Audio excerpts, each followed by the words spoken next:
আফনান ভাইয়ের কাছে আবারও ফিরে যাই। সেকেন্ড স্টোরিটা শুনবো আফনান ভাই আপনার কাছ থেকে, তারপরে আবারও ফিরে আসছি। থ্যাংক ইউ রাসেল ভাই। এবার যে সেকেন্ড স্টোরিটা শেয়ার করব, এটার সাথে আমি ইনভলভ আছি কিছুটা। আচ্ছা, তো অনেকদিন পরে আজকে মানে আমার মোটামুটি রিলেটেড একটা ঘটনা আজকে বলবো। রাসেল ভাই, সময়টা ছিল 2016 সালের একদম শেষ দিকে। তখন আমি আপনার ওয়ার্ল্ডের একটা রিনাউন্ড মাল্টিন্যাশনাল কোম্পানি, একটি কুরিয়ার কোম্পানিতে আমি চাকরি করতাম, সিনিয়র এক্সিকিউটিভ হিসেবে এয়ারপোর্টে আমি জব করতাম। আচ্ছা, তো তখন আমাদের ওই কোম্পানিটা তখন আবার আর একটা মাল্টিন্যাশনাল কোম্পানির সাথে মার্জ হয়ে যায়, মানে ওইটা কিনে নেয় আর কি। তো কিনে নেওয়ার ফলে যেটা হয়, মানে রেগুলার অনেক শিপমেন্ট আসতো। ওই শিপমেন্টগুলো আবার আমাদের যিনি এয়ারপোর্ট মানে যিনি ম্যানেজার ছিলেন, ওই স্যারকে আবার এগুলো অনেক কষ্ট করে আবার মানে হেড অফিসে গিয়ে মানে গুলশানে এসে এটা করতে হতো আর কি। তো একদিন যেটা হয় রাসেল ভাই, উনি গুলশানে আসেন, আসার পরে উনি কাজ যাই হোক করেন আর কি। কিন্তু আমি মাঝে মাঝে আসতাম, মানে আমাদের কাজ ওইভাবে এখানে ছিল না, হঠাৎ আসতাম জরুরি কোনো কাজ থাকলে। তবে এমনিতেই আমি একদিন আসি, নতুন অফিস দেখার জন্য আসি আর কি। তো আসার পরে আমি যখনই ওই মানে নতুন একটা মানে মেইন বিল্ডিং ছাড়া আর একটা বিল্ডিংয়ে অফিসটা নেওয়া হলো পাশেই আর কি, আর একটা জায়গায়। তো আমি যখনই রাসেল ভাই ঢুকি, পুরো বিল্ডিংটা এসি করা ছিল। আমি যখনই ঢুকি সিঁড়ির কাছ থেকে হঠাৎ করে আমার মনে হলো একটা গরম বাতাস আমাকে মানে সজোরে ধাক্কা দিল। তো আমি চিন্তা করলাম যে চারদিকে আটকানো এরকম গরম বাতাস বা এই টাইপের জিনিস আসার কথা না, তারপরে হতে পারে, হয়তো বা হতেই পারে, এই চিন্তা করলাম। তো আমি ভিতরে গেলাম, যাওয়ার পরে আমার এক কাজিন ছিল ওখানে জব করতো, তো ওর সাথে কথা টথা বলে আমি জিজ্ঞেস করলাম যে আসলে মানে ঢোকার সাথে সাথে এরকম একটা বিষয় হলো। তখন দেখলাম যে সবাই একে অন্যের দিকে মানে তাকাচ্ছে, মনে হলো যে ওরা কিছু লুকালো আর কি। আচ্ছা। তারপর যাই হোক আমি ওখান থেকে চলে আসি বাসায়। আমি এই ঘটনার 2 দিন পরে, মানে যখন কাজের প্রেশারটা একটু কম ছিল, সাধারণত আমাদের স্যাটারডেতে মাল ডেলিভারি হতো না এয়ারপোর্টে, ওই দিন আমাদের প্রেশারটা খুব কম থাকতো। আচ্ছা। তো ওই দিন আমি আমার ম্যানেজার স্যারের সাথে ঘটনাটা শেয়ার করলাম যে স্যার এই তো ঘটনা, আমি তো গেলাম, যাওয়ার পরে মানে হঠাৎ করে এই একটা বিষয় আমার কাছে একটু খটকা লাগলো। মানে আমি এমনিতেই আসলে শেয়ার করেছি ওনার সাথে। আচ্ছা। তখন রাসেল ভাই উনি ওনার এক্সপিরিয়েন্সটা শেয়ার করেন। তো উনি বললেন যে মানে 2 days ago, মানে 2 দিন আগে উনি ওই বেশ কিছু ডকুমেন্টস নিয়ে হেড অফিসে যান। যাওয়ার পরে কাজ শেষ করতে করতে অনেক রাত হয়ে যায়।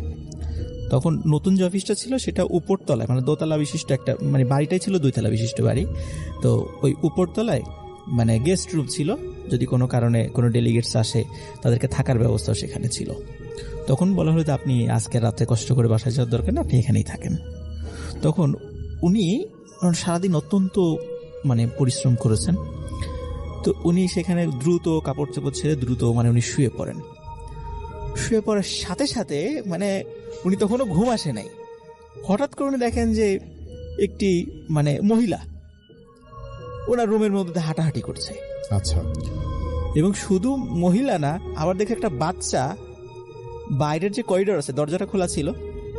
তখন উনি জানতেন যে এখানে রাত্রে কেউ থাকে না, কিন্তু নিচে হয়তো বা ওই যে আমার যে নাইট গার্ড এরা থাকতে পারে। তখন চিন্তা করে যে এখানে মহিলা আসলো কোথা থেকে বা বাচ্চা আসলো কোথা থেকে, এটা তো আসলে ইম্পসিবল। তখন উনি যখন লাইট জ্বালালেন দেখেন কিছুই নেই। উনি আবার নিচে গেলেন, নিচে যাওয়ার পরে যেখানে নাইট গার্ড ছিল অফিসের, তো বললো যে এখানে কি কোনো মহিলা বা বাচ্চা আপনারা দেখেছেন বা এখানে কেউ থাকে? তখন আর কি ওরা বলেন যে না, তো এখানে কেউ থাকে না, এরকম তো কেউ থাকে না, আপনি হয়তো ভুল দেখেছেন, আপনি করেন, আপনি গিয়ে শুয়ে পড়েন বাসায়, মানে উপরে গিয়ে শুয়ে পড়েন। উনি শুয়ে পড়েন রাসেল ভাই। এরপরে মানে ঘটনাটা আরো মারাত্মক। জি। উনি দেখছিলেন এরপরে ওনার রুমের মধ্যে একটি মহিলা এবং একটি বাচ্চা দুজনই গলায় ফাঁস লাগিয়ে ঝুলছে। এই দৃশ্য দেখার পরে আসলে রাসেল ভাই উনি যেই ড্রেসেই ছিলেন মানে দৌড়ে নিচে নেমে আসেন এবং দারোয়ানকে বলেন, তো আসলে বলেন তো ঘটনাটা কি? তখন ওরা বলে যে স্যার আপনি কি কিছু দেখেছেন? বলে যে হ্যাঁ আমি দেখেছি। তখন বলে যে স্যার মানে এখানে একটু সমস্যা আছে, তখন উনি সাথে সাথে অফিসের এমডি স্যারকে ফোন করেন। ফোন করার বলে উনি বলেন যে স্যার আমি এখানে আর 1 সেকেন্ডও থাকবো না, আপনি যেভাবে হোক রাত্রে আমাকে পাঠিয়ে দেওয়ার ব্যবস্থা করেন। তখন এমডি স্যার ওই রাত 3টা সাড়ে 3টার দিকে গাড়ি পাঠিয়ে, ওনার বাসা ছিল উত্তরা তখন ম্যানেজার স্যারের, তখন তাকে ওখানে পাঠিয়ে দেন রাসেল ভাই। তো ওই বাসাটা রাসেল ভাই মানে যারা নাইট গার্ড ওদের বর্ণনা অনুযায়ী যে রাতের বেলা ওই রুমে আলো জ্বলতে দেখতো, কখনো আলো জ্বলে নিভে যায়, কখনো বাচ্চাদের মানে হাসির শব্দ, তো এরকম শব্দ শুনতো, নাইট গার্ডরাও শুনতো। এটা আমাদের অফিস থেকে মানে বলা ছিল যে রাতের বেলা ওখানে যেন কেউ না থাকে আর কি। দিনের বেলা রাত 9টার পরে ওই অফিসে আর কেউ থাকতো না। সাধারণত মাল্টিন্যাশনাল কোম্পানি যেগুলো আছে আর কি, বা আমাদের যে কোম্পানিটা ছিল কুরিয়ার কোম্পানি, 24 আওয়ার্স মানে কল সেন্টার সার্ভিসটা ছিল, কিন্তু ওই অফিসে কিন্তু আসলে কল সেন্টারটা স্থাপন করা হয় না, এটা অন্য জায়গা করেছে। যদিও এখন ওই অফিসটা এখন আর নাই, ওটা ছেড়ে দিয়ে এখন হেড অফিসে ওটাকে শিফট করা হচ্ছে এই সমস্ত কারণগুলোতে। তো পরবর্তীতে আসলে আমি জিনিসটা অ্যানালাইসিস করেছিলাম যে আসলে কি কারণে। তো ওইটা ছিল একজন ক্রিশ্চিয়ান ভদ্রলোকের বাড়ি। তো ওনার একটা বাচ্চা ছিল এবং ওয়াইফ ছিল, হয়তোবা পারিবারিক কলহের কারণে ওনার ওয়াইফ নিজেও সুইসাইড করে, এবং সুইসাইড করার আগে ওনার বাচ্চাকেও মানে কি বলবো আর কি, মা তার সন্তানকে আগে ফাঁসিতে ঝুলিয়েছে, তারপর উনি নিজেও ফাঁসিতে ঝুলিয়ে মানে সুইসাইড করে। এবং এরপরে ওই ক্রিশ্চিয়ান ভদ্রলোক উনি আমেরিকাতে চলে যান। উনি এখন পর্যন্ত ফেরত আসেন না আমেরিকা থেকে। আর ওই বারটা বিভিন্ন অফিসের কাছে ভাড়া দিয়ে দেন, কিন্তু এই বিভিন্ন অফিস কেউই মোটামুটি 6 মাস কন্টিনিউ করতে পারে না। এবং আমাদের যে কোম্পানিটা ছিল ওই সময় যখন আমি জব করতাম ওখানে, ওরাই মনে হয় সর্বোচ্চ 1 বছরের মতো কন্টিনিউ করেছিল। এরপরে আর ওনারা ওখানে অফিসটা কন্টিনিউ করতে পারে নাই সঙ্গত কারণে। আমি মানে বাড়িটারই বলছি না, যারা অলচন্দ্র গুলশান 2-এ থাকেন তারা হয়তো বা এই বাড়িটার সম্পর্কে আপনারা অবগত আছেন। তো এটাই ছিল রাসেল ভাই, যেহেতু আমি মোটামুটি ফার্স্ট আমি এটা এক্সপিরিয়েন্স মানে করেছিলাম যে এখানে হয়তো বা কিছু থাকতে পারে, এবং সত্যি রাসেল ভাই আমি অ্যানালাইসিস করে দেখলাম আসলেই এখানে এই সমস্যাটা আছে, যেটা আমাদের ম্যানেজার স্যারের সাথে ঘটেছিল এবং অনেকের সাথেই ঘটেছিল। তো আমি মোটামুটি ম্যানেজার স্যারের কাছ থেকে এই জিনিসটা শোনার পরে মানে আমি এতদিন তো আসলে বলি নাই, তা আজকে সুযোগ হলো, আজকে এই ঘটনাটা শেয়ার করলাম। Thank you so much, thank you. চলুন শুরু করি আমাদের আজকের প্রথম ঘটনা ডক্টর আলিফকে দিয়ে। আসসালামু আলাইকুম লিসনার্স। ওয়ালাইকুম সালাম। রাসেল ভাই, আমি তো অবাক হয়ে গেলাম, বাবু ভাই শুরু করলো না, আমাকে দিয়ে স্টার্ট করালো। আমি তো এই প্রথম মনে হয় আসলে আগে আপনাকে ঘটনা শুনাই নাই। আমরা 3জনই আপনাকে আজকে কোনো ঘটনা শুনাই নাই। আজকে শুরু হবে একদম নিজেদের মতো আপনাকে কনসেন্ট্রেট করিয়ে। তো ইনশাল্লাহ আমি যে ঘটনাটা আজকে শেয়ার করব সেটা হচ্ছে আমার এক পরিচিত বড় ভাইয়ের ঘটনা। তো এই ঘটনাটা ঘটে হচ্ছে তিনি যখন ছাত্র ছিলেন তখন। আচ্ছা। ঢাকার একটা ইউনিভার্সিটি, স্বনামধন্য ইউনিভার্সিটিতে তিনি পড়তেন তখন। তো তখন সাল হবে 1999 বা 2000। এটা তার পড়াশোনার লাইফের মাঝামাঝি অবস্থায়। আচ্ছা। তো তার একজন ঘনিষ্ঠ বন্ধু ছিল, তারই রুমমেট, তার সাথে একই এলাকার মানুষ। তো তারা সবসময় পরীক্ষা শেষ হলে বা কোনো ধরনের অকেশন হলে একসাথেই গ্রামের বাড়ি ব্যাক করতেন। এবং গ্রামের বাড়ি ছিল পটুয়াখালীতে, আমি সরাসরি জেলার নাম উল্লেখ করে দিলাম।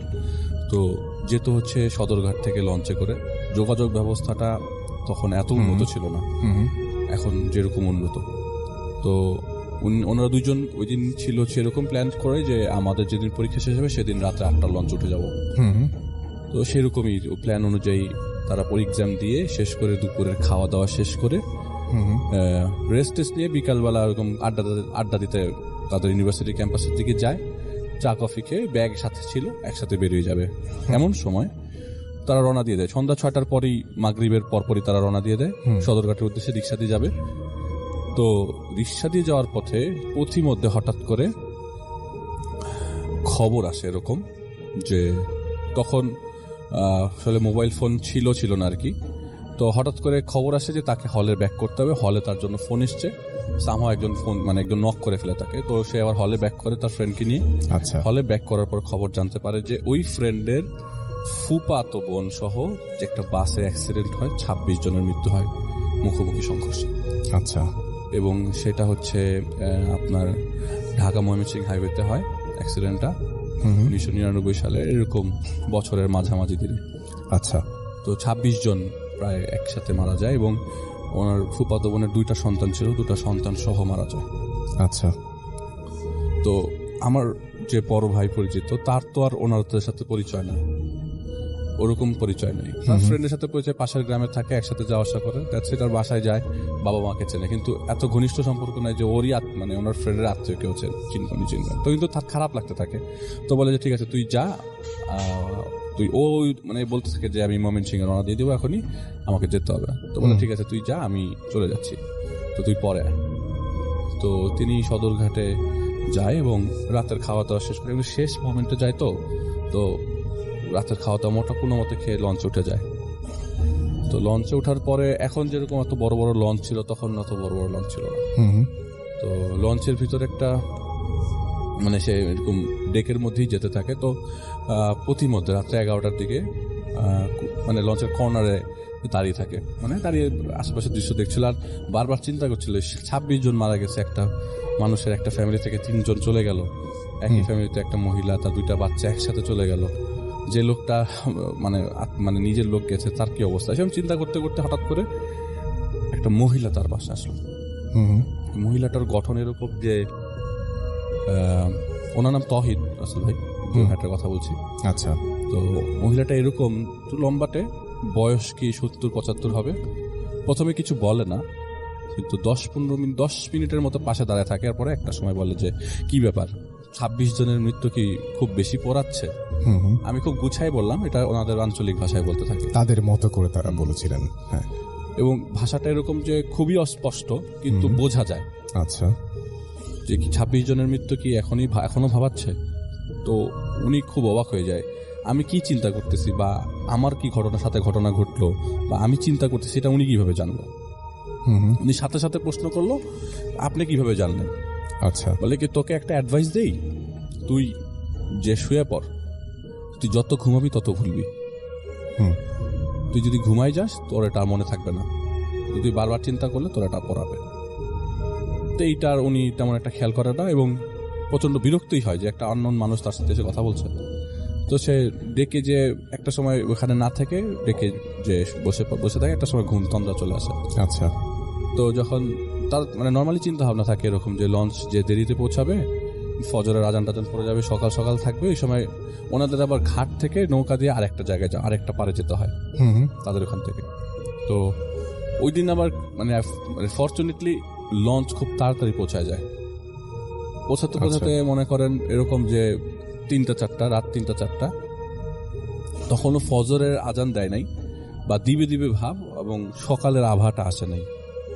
লঞ্চ থেকে নামার পরে তার যে জিনিসটা ডাউট ছিল যে এত আগে নেমে গেলাম, এখন তো কোনো নৌকা পাবো না, তাহলে আমাকে এখানেই ওয়েট করতে হবে সামহাও। আর লোকজন তো তাদের এলাকায় মানে কিছু নামছেই, যেহেতু ওই পারে যাবে, নদীর ওই পারে যাবে, সে মোটামুটি কনফার্ম যে তার সাথে কয়েকজন লোকও যাবে। আর তাই হলো যে আসলে কয়েকজন লোক নামার পরে দেখলো যে ঘাটে আসার পরে দেখলো যে অনেকগুলা লঞ্চ, মানে অনেকগুলা নৌকা, মানে এটাও ভাগ্যর ভালো যে ওনার অনেকগুলা নৌকা সামনে ছিল। একটা নৌকা, এতগুলো নৌকা থাকা সত্ত্বেও সবাই একটার দিকেই যাচ্ছে। তো উনি উঠে গেল, একটার মধ্যে উঠে গেল, ওনার রাস্তার মানে নদীর ওই পারে নিয়ে যাবে। আচ্ছা। নদীর মাছ বরাবর আসার পর থেকে তার মাথা ব্যথা করতে হঠাৎ করে, হঠাৎ করে আপনার রক্ত বমি শুরু হয়ে যায়। নদীর মাঝখানে রাসেল ভাই, রাত্রেবেলা রক্ত বমি হচ্ছে, নাক দিয়ে রক্ত পড়ছে। আলো বলতে শুধুমাত্র টর্চ, ব্যাগ থেকে টর্চ বের করে দেখছে রক্ত। এখন তো মোবাইল ফোনের আলো তো দেখা যায় সবকিছু, তখন এগুলো ছিল না। তো খালি ছোট্ট একটা কুপি ছিল এবং সবাই এগিয়ে আসে হেল্পে, যে রক্ত পড়ছে কেন। আর এই রক্তটা আনস্টপেবল, খুব বেশি করেই পড়ছিল নাক দিয়ে রক্ত। এবং হঠাৎ করে এরকম রক্ত পড়বে এমনও না যে রোদে হাঁটছে বা তার আগে এরকম হয়েছে, অনেকে রোদে হাঁটতে রক্ত পড়ে নাক দিয়ে বা কান দিয়ে বা চোখ দিয়ে। তো ওনার নাক কান 2 দিক দিয়ে রক্ত পড়ছে এবং প্রচন্ড রক্ত পড়ছে। আচ্ছা। অনেকে ধরে রাখতে পারতেছে না এত রক্ত। তো কোনো মধ্যে নদী পার করে বাড়ির দিকে যায়। তো একটা সময় চিন্তা করছিল যে ব্যাক করে শহরের দিকে যাবে কিনা বা কিছু একটা, কিন্তু না, এরকম না করে তারা বাড়ির দিকে যায়। একটা পর্যায়ে রাস্তায় হাঁটতে হাঁটতে রক্ত পড়া বন্ধ হয়ে যায়। আচ্ছা। তো তার ওই যে মাথা ব্যথাটা কন্টিনিউয়াসলি হতে থাকে। হঠাৎ করে রাস্তার মধ্যে বসে পড়ে, আর মুভ করতে পারে না। এবং ভাগ্য ভালো, ওই সময় এই যে একটা লোক তার সাথে ছিল, সে তাকে বাড়ি পর্যন্ত পৌঁছে দেয়। আচ্ছা। এটা আমার ঘটনার অর্ধেক। এটা অর্ধেক? আচ্ছা। তো মোটামুটি সে ওই দিনটা পার করে। দিনটা পার করার কারণে মানে কোনো মতে পার করে যায়, কিন্তু তার মনেতে থাকে ওই মহিলার কথাটা বারবার, যে যিনি তাকে তার মনের কথাটা বুঝে গেছিল। এটা তাকে বারবার পোড়াতো। তো বাড়িতে যেদিন পৌঁছায় তার পরের দিন থেকে তিনি তার রুমের মধ্যে থেকে হঠাৎ করে বাইরের মধ্যে ওই মহিলার আভা দেখতে পায় কন্টিনিউয়াসলি। তার প্ল্যান ছিল 2-3 দিন থাকার, তার এরকম মনে হতে থাকে যে না, ঢাকায় চলে যাবো, আর ভালো লাগতেছে না এখানে। তো তার মা খুব জোরাজোরি করে, না তুমি থেকে যাও, ছুটিতে আসছো, 5-7 দিন থাকো, তারপরে যাও। সেদিন প্রচন্ড বৃষ্টি, এবং বৃষ্টির মধ্যে তার রুমের মধ্যে হঠাৎ করে ঘুম ভাঙে রাতের বেলা ঘুম ভাঙানোর পরে আপনার লাইট জ্বালাবে, রুমের লাইট জ্বালাবে। রুমের লাইট বলতে কি, মানে ওই জায়গায় ইলেকট্রিসিটি তখন নতুন গেছে তাদের এলাকায়।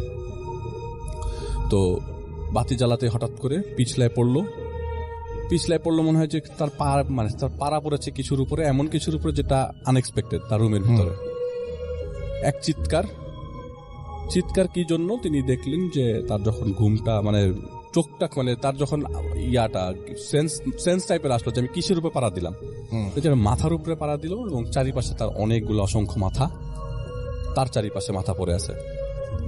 তিনি এক চিৎকার দিল, আম্মা আমার রুমে আসো তাড়াতাড়ি। তখন রাতে 1-1:30 বাজে। আলোতে যতটুকু আলোতে দেখা যায়, তার মা এসে লাইট জ্বালায় দেখে যে কি ব্যাপার, তুমি পড়ে আসো কেন? বলে আমি পিছলায় পড়ে গেছি, আমি আর হাঁটতে পারতেছি না। তারপরে তার মাকে বলে যে আমি এরকম দেখলাম। বলে এগুলি তোমার সব ভুল ধারণা, এগুলি তুমি বাদ দাও, তুমি এইসব চিন্তা ভাবনা করো, তুমি বাসায় থেকে যাও, পরে যাও ইউনিভার্সিটিতে। সে আরেকদিন থাকে। ঠিক পরবর্তী দিনের ঘটনা। সেদিন রাতের বেলা তার ছাদের মধ্যে তিনি পরের দিন রাতের বেলা সন্ধ্যার দিকে ছাদের মধ্যে হাঁটতেছে। হাঁটতে একটা সময় তিনি অভ্যাস সিগারেট টিকিট খেয়ে রাতের মধ্যে ছাদের মধ্যে হাঁটতেছে। হঠাৎ করে তার মা আসে ছাদের উপরে। তার মা এসে তাকে বলে যে তুমি ছাদের মধ্যে কি করো? তার মা কখনো কোনো কোয়েশ্চেন জিজ্ঞেস করে না তাকে, তুমি ছাদের মধ্যে কি করো? বলে মা আমি হাঁটতেছি।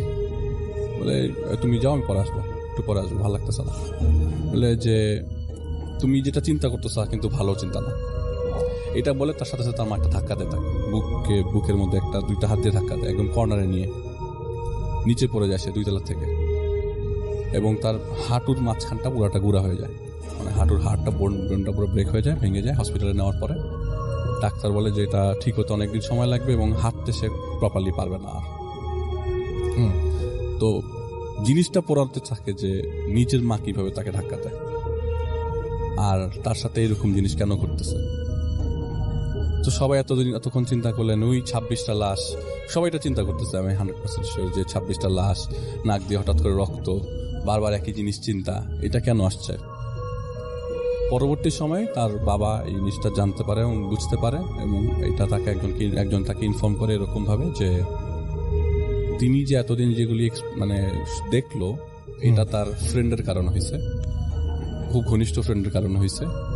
তার ফ্রেন্ড চায় না সে ক্লাসে প্রপারলি পড়াশোনা করুক, তার ফ্রেন্ড চায় না সে প্রপারলি উঠুক, এবং যেটা চেয়েছে সেটা সে পেরেছে। 1 বছরের জন্য সাকসেসফুলি তাকে বাসায় বসিয়ে দিল। এবং 26 জন যে মারা গেছে এগুলি সব ভুয়া কথা, এরকম কিছুই ছিল না। এটা জাস্ট তাকে ডিস্ট্র্যাক্ট করার জন্য ছিল। একটা পর্যায়ে ডিস্ট্র্যাক্টে সে সফল হয়েছে, এবং 1.5 বছরের জন্য বাসায় বসিয়ে দিয়েছে। এবং তার ফ্রেন্ড চাচ্ছিল না সে পড়াশোনা কন্টিনিউ করুক। পরে জানতে পারলো সেই ফ্রেন্ডটা প্রায় 16টা খারাপ জিন পালে। ও মাই গড। এবং সে এরকম অনেকের ক্ষতি করেন, আচ্ছা, এবং ক্ষতি করে চলেছেন। তো পরবর্তী সময় সে আর ওই ফ্রেন্ডের সাথে যোগাযোগ না করে ইউনিভার্সিটিতে ছেড়ে দিয়ে অনেকদিন পড়াশোনা না করেছিল। অনেক পরে 2008-এর দিকে তার পড়াশোনা শেষ করে, অথচ তার 2001-এ পড়াশোনা করা শেষ হয়ে যাওয়ার কথা। এটা ছিল ঘটনা রাসেল ভাই। কিন্তু এটা রিভিল হওয়ার পরে ওই ফ্রেন্ডকে অনেক খোঁজার চেষ্টা করে যে এই জিনিসটা, তো ওই যে লোক তাকে রেফারেন্স করে দিয়েছিল যে তোমার ঘনিষ্ঠ একটা বন্ধু করেছে, কিন্তু ওইটা আপনি কিভাবে বুঝলেন এটা ওই ফ্রেন্ড? তার আর কোনো ফ্রেন্ড নাই তার সম্বন্ধে এতকে ভালো করে জানতো। আর ওই দিন ওই ফ্রেন্ডের ওই পটুয়াখালী না যাওয়ার কোনো কারণ নেই। হঠাৎ করে জিনিসটা দেখালো যে তার আত্মীয় মারা গেছে, কিন্তু এরকম কোনো ঘটনা পরে আর জানতে পারে নাই যে আসলে এরকম কেউ মারা গেছে কিনা। জানলে তো অবশ্যই খবরে আসতো, পেপারে আসতো। Very true. তো সেটা ধরে নিয়েছে এটা তার ওই ফ্রেন্ডের ঘটনা, এবং ওই ফ্রেন্ড তার উপর এই জেলাসি থেকে এই কাজটা করেছে। চমৎকার, thank you so much, thank you. আমরা চলে যাব বাবু ভাইয়ের কাছে এখন, এবং তারপরে আমরা যেভাবে বলেছিলাম যে ফারহানের কাছে যাবো। আমরা এর মাঝখানে কোনো ধরনের কোনো কমেন্ট পড়ছি না, একদম তিনজনের তিনটা ঘটনা শেষ হওয়ার পরে একদম কমেন্ট পড়বো, সুতরাং আপনারা কমেন্টগুলো জমিয়ে রাখুন, লিখে যান, পড়ে ফেলবো। চলে যাই বাবু ভাইয়ের ঘটনায়। হ্যালো রাসেল ভাই, Hello, আসসালামু আলাইকুম লিসেনার্স, হ্যালো টু এভরিওয়ান। অনেকদিন পরে আসলাম। আর রাসেল ভাই, যে কাহিনীটা বলবো এটা হচ্ছে নাজিমউদ্দিন সাব্বির নামে একজন চিটাগাংয়ের বদ্দারহাট থেকে পাঠিয়েছেন স্টোভটা। ও পাঠিয়েছেন আমাদের এক ছোট ভাইয়ের মাধ্যমে, নাম হচ্ছে নয়ন হোসেন হাবিব। সো সেই মেল করেছে আমাকে কাহিনীটা। বাট কাহিনীটা হচ্ছে সাব্বিরের। আচ্ছা, তো এই সাব্বির ওর মতো লিখেছে, আমি আমার মতো করে বলছি। ওকে, সাব্বির তখন মনে হয় কলেজে পড়ে বা সামথিং, এই সময় ও বাসায় যখন আড্ডা দিত তার থেকে বেশি পছন্দ করতো মুভি দেখতে। বাট তার বাসায় কোনো কম্পিউটার বা ডিভাইস ছিল না যেখানে সে মুভি দেখতে পারতো। তো ওর ফ্রেন্ডের বাসায় যেত সাইফাই এবং হরর এইসব মুভি দেখার জন্য। সো মুভি দেখার সময়টা রাসেল ভাই বেশিরভাগই হতো রাতের বেলায়, 8টা-9টার পরে, মানে সব কাজ সেরে পড়াশোনা সেরে তারপরে যেত। সো যথারীতি যাওয়ার সময় একদিন সে এরকম বাসায় বলে যায় যে আমি আমার ফ্রেন্ডের বাসায় যাচ্ছি মুভি দেখতে, আর আমার ফিরতে একটু রাত হতে পারে। তো চলে যায় বন্ধুর বাসায়। বন্ধুর বাসা কয়েক মাইলের ভেতরে আর কি। তো ওখানে যখন যায় রাতের বেলা, যাওয়ার পরে বন্ধুর বাসায় মুভি দেখে, এর মধ্যে তার মানে অনেক টাইম পার হয়ে যায়। তো এক সময় তার বন্ধুর মা তাহাজ্জুদের নামাজ পড়ে এসে বলে যে বাবা এখন তো রাত হয়ে গেছে, রাত 3টা বাজে, তোমরা আর কতক্ষণ মুভি দেখবা? তো বন্ধু মুভি দেখা শেষ, ও বলে যে আমি চলে যাই। তো ফ্রেন্ডের মা অনেক রিকোয়েস্ট করে যে বাবা রাত হয়েছে, এখন রাতে তুমি বের হো না, রাত 3টা বাজে এসে। তো বলে না আন্টি, আমার বাসা তো কাছেই, আমি চলে যেতে পারবো। তো অনেক রিকোয়েস্ট করার পর ওই আন্টি বলে যে আচ্ছা ঠিক আছে যাও। তো যখন বের হয়ে রাস্তায় বেরিয়েছে, দেখে যে সব দোকানপাট বন্ধ হয়ে গেছে। মানে রাস্তার মধ্যে সব, বাড়িতেও কোনো দারোয়ান নাই, কিচ্ছু নাই, ফাঁকা রাস্তা। শীতকাল ছিল, বলে যে হেঁটে হেঁটে আসতেছি এবং আমার পায়ের শব্দ নিজেই শুনতে পাচ্ছি। এরকম একটা অবস্থা, কেমন জানি একটু গা ছমছম করা একটা পরিবেশ। তো ওই বাসার থেকে ওর বাসায় ফিরতে হলে আপনার এরকম বেশ খানিকটা যাওয়ার পরে একটা 3 রাস্তার মোড় পড়ে রাসেল ভাই। 3 রাস্তার মোড় মানে দুই পাশে চলে গেছে এবং তারপরে যে ফাঁকা রাস্তাটা চলে গেছে, এবং ঠিক 3 রাস্তার পর থেকে শুরু হয়েছে বিলের রাস্তা, দুই পাশে বিল আছে ছোট। তো ও ওইখানে এসে এবং ওই 3 রাস্তার মোড়ে যখন আসে, ওই জায়গাটা দেখে বেশ অন্ধকার, অন্ধকার টাইপের, এবং মানে শুধু চাঁদের আলো আছে এরকম একটা অবস্থা। তো ও হেঁটে যায়, বিলের কাছে গেলেই নাকি কেমন একটা গা শিরশির অনুভূতি আসে। এবং যারা বিলের পাশ দিয়ে হাঁটাচলা করছেন রাত্রেবেলা, দেখবেন একটা মাছের আষ্টে টাইপের একটা গন্ধ চারিপাশে এরকম পাওয়া যায়। তো সেরকম একটা পরিবেশ বিলের আশেপাশে। তো ওদিক দিয়েও যাচ্ছে, এবং যখন অনেকটা চলে আসছে, পিছনে অনেক দূরে হালকা আলো দেখা যাচ্ছে এবং দুই পাশে অন্ধকার, জাস্ট আকাশের হালকা আলো আছে। এরকম সময় থেকে দূরে সাদা কিছু একটা দেখা যাচ্ছে, লাইক জিনিসটা যেটা আছে সেটা সাদা একটা কুণ্ডুলির মতো। তো যখন আস্তে আস্তে একটু থমকে যায়, সাদা জিনিস হঠাৎ করে অন্ধকারে দেখলে কোনো জনমানবহীন জায়গায় কিন্তু আমরা একটু অস্বস্তি ফিল করি। তো ও একটু অস্বস্তি ফিল করে একটু করে আগে। তো যখন কাছাকাছি এগিয়ে যায়, যে দেখে কি যে এটা একটা ঘোড়া, মানে বোঝা যাচ্ছে একটা ঘোড়া। আচ্ছা, কিন্তু ঘোড়ার গলার মধ্যে কোনো মানে নাই, মানে লাগাম টাগাম কিছু লাগানো নেই, জাস্ট ফ্রি, মানে বসে আছে ঘোড়াটা, মুখটা পেটের কাছে লাগিয়ে দিয়ে। তো প্রথম একটু থমকে যে, পরে চিন্তা করে না, এই এলাকায় একজন লোক আছে যিনি ঘোড়া পালে। তার 2টা ঘোড়া আছে, একটা বাদামি একটা সাদা, এবং সে এটা বিভিন্ন কাজে ভাড়া দেয়, লাইক সার্কাস অ্যান্ড বিভিন্ন জিনিসে, বা মানুষের বিয়েতে মাল টানার জন্য এসব। তো সে এটা দেখে সে চিন্তা করে এটা মনে ওই ঘোড়াই। তো আস্তে আস্তে হেঁটে পাশ থেকে চলে যায়। তো ঘোড়ার পাশ থেকে পাশ করার সময় কেমন জানি ওর একটা গা শিমশিম করা একটা অনুভূতি হয়। তো এইভাবে করে বাসায় এসে ওই দিন বাসায় চলে যায় এবং যথারীতি তার মতো সে ঘুমা যায়। সেকেন্ড টাইমেও আরেকদিন ওর মুভি দেখতে যায় একই জায়গায়, ও এসে দেখে ওরকমই সাদা। তো মনে করে ঘোড়াটা, কিন্তু যখন কাছে আসে তখন দেখে ওইটা একটা গরু বা ষাঁড় আর কি, মানে তখনও চিন্তা করে যে হতে পারে কারো গরু, এবং 2টি সাদা কালারের। তো ওইটাকেও সে গায়ে মাখে না, সে আস্তে আস্তে চলে যায়। এবং 3য় দিন যখন মুভি দেখে ব্যাক করতেছে একই রাস্তায়, কাছাকাছি দেখে একটা সাপ, এবং সাপটা হচ্ছে নর্মাল কোনো সাপ না, বেশ উজ্জ্বল বর্ণের সাপ, মানে যেটাকে দেখে মানে অন্ধকারে, মানে রাতের আকাশের আলোতেও মনে হচ্ছে যে লাইক হলদেটে টাইপের একটা সাপ। এবং সাপটা লাইক ডিফারেন্ট, মানে যে কাটা লেজগুলো মাছের মতো এরকম। আমি জানি যে এরকম লেজ মাছের মতো দাঁড়ার সাপের নাকি এরকম থাকে। তাই? হ্যাঁ, আমার চোখে দেখা, পার্বত্য চট্টগ্রামে দেখেছি। তো মানুষ আমাকে বলছে ওটা দাঁড়ার সাপ, হ্যাঁ, বাট ও যেটা বলছে ওর বর্ণনায় বলছে মাছের মতো লেজ ছিল এবং সাপটার গায়ে কাটা ছিল পিছনে, জাস্ট লাইক মাছের মতো, এবং ওইখানে সে খুব ভয় পায়। ভয় পেয়েও সে সাপটাকে এড়ায় কিন্তু চলে যায়। অ্যান্ড 4th টাইম যখন আসে বন্ধুর বাসার থেকে আরেক দিন এরকমই রাতে, তখন এসে দেখে একটা আগুনের গোলা, লাইক এ বল, জিনিসটা অনেকটা ফুটবলের মতো, কিন্তু ফুটবলটা যদি আগুন ধরায় দেখে এইটা ওই পানির পাশে ভেসে আছে। এবং এইবারও প্রচন্ড ভয় পায়। ভয় পেয়ে সে খুব মানে অনেক কষ্টে চিন্তা করে যে একবার যেটাকে পাশ কাটিয়ে যাবো নাকি আবার ফেরত চলে যাবো। তো এটা চিন্তা করে সে কুল কেনারা না পেয়ে শেষ পর্যন্ত চোখ বন্ধ করে দৌড় দেয়।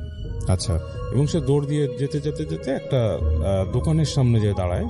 সেখানে দেখে যে একটা লোক আপনার দেখে মানে শব্দ পায় যে একটা লোক কিছু একটা করতেছে মানুষের মতো। তো যে দেখে তাকায় দেখে যে একজন লোক অন্ধকারের মধ্যেই ওখানে বসে জাল বুনতেছে, মাছের জাল। তো সে ওকে দেখে বলে যে যা দেখছিস বাসায় চলে যায়। হ্যাঁ, তো এটা শুনে সে আরো ভয় পায়, বাসায় দৌড় দিয়ে চলে যায়। আচ্ছা। এবং সে কিছুদিনের জন্য ওই বন্ধুর বাসায় যাওয়া ছেড়ে দেয়। তো যায় না। তো সে এরপরে বেশ কিছুদিন পার হয়ে গেছে এর মধ্যে। তো এর মধ্যে ওদের এক বড় ভাই ওদের বাসায় ভাড়া থাকতে এক সময় সে গ্রামে, ওই দিকের গ্রামে তাকে দাওয়াত দেয় যে তাদের বাসায় একটা মাজার আছে, ওখানে একটা ওরস হয়, সে ওরসে যাওয়ার জন্য। আচ্ছা। তো সে ওই দিন ওই ওরসে যায়। ওখানে ওরসে যাওয়ার পরে ওই বাসাতে যায় যে মাজার জিয়ারত করে, নামাজ পড়ে, হ্যাঁ, নামাজ পড়ে জিয়ারত করে ঘোরাফেরা করে সে ওই দিন বাসায় চলে আসে। বাসায় চলে এসে রাতে যখন ফ্রেশ হয়ে বাসায় ঘুমাতে যায়, তো প্রায় ঘুম চলে আসে, এপাশ ওপাশ করতেছে। হঠাৎ করে দেখে যে ওর রুমের যে দরজাটা এটা কেমন খটখট খটখট খটখট করে কাঁপতেছে। ইটস লাইক যদি ভূমিকম্প হয় যেরকম ভাবে কাঁপে ওরকম কাঁপতেছে, খটখট খটখট শব্দ হচ্ছে। তো ও মানে বেশ মানে যেরকম কি ভূমিকম্প হচ্ছে বা সামথিং। এই সময় সে দেখে যে দরজার মধ্যে দিয়ে মনে হচ্ছে যে একটা অবয়ব, লাইক হ্যাফ ভিতরে ঢুকেছে হ্যাফ বাইরে, এরকম ভাবে একটা মূর্তির মতো। আচ্ছা। লাইক মনে হচ্ছে দরজা থেকে ভেসে আসতেছে, লাইক দরজাটাকে ক্রস করে। এবং যখন চেহারাটা ক্রস করে আসে তখন ও চিন্তা করে দেখতে পায় যে ওদের মতোই ওদের এক ছোট ভাই আছে তার মতোই চেহারা, কিন্তু তার চোখটা জল জল করতেছে। চোখটা হাতটা মনে হচ্ছে যে হাত এবং চোল পুরো ব্রাইট। এবং ওইটা দরজা ভেদ করে ওর কাছে চলে আসে। ও ভয় একদম মানে আপনার স্থবির হয়ে যায়।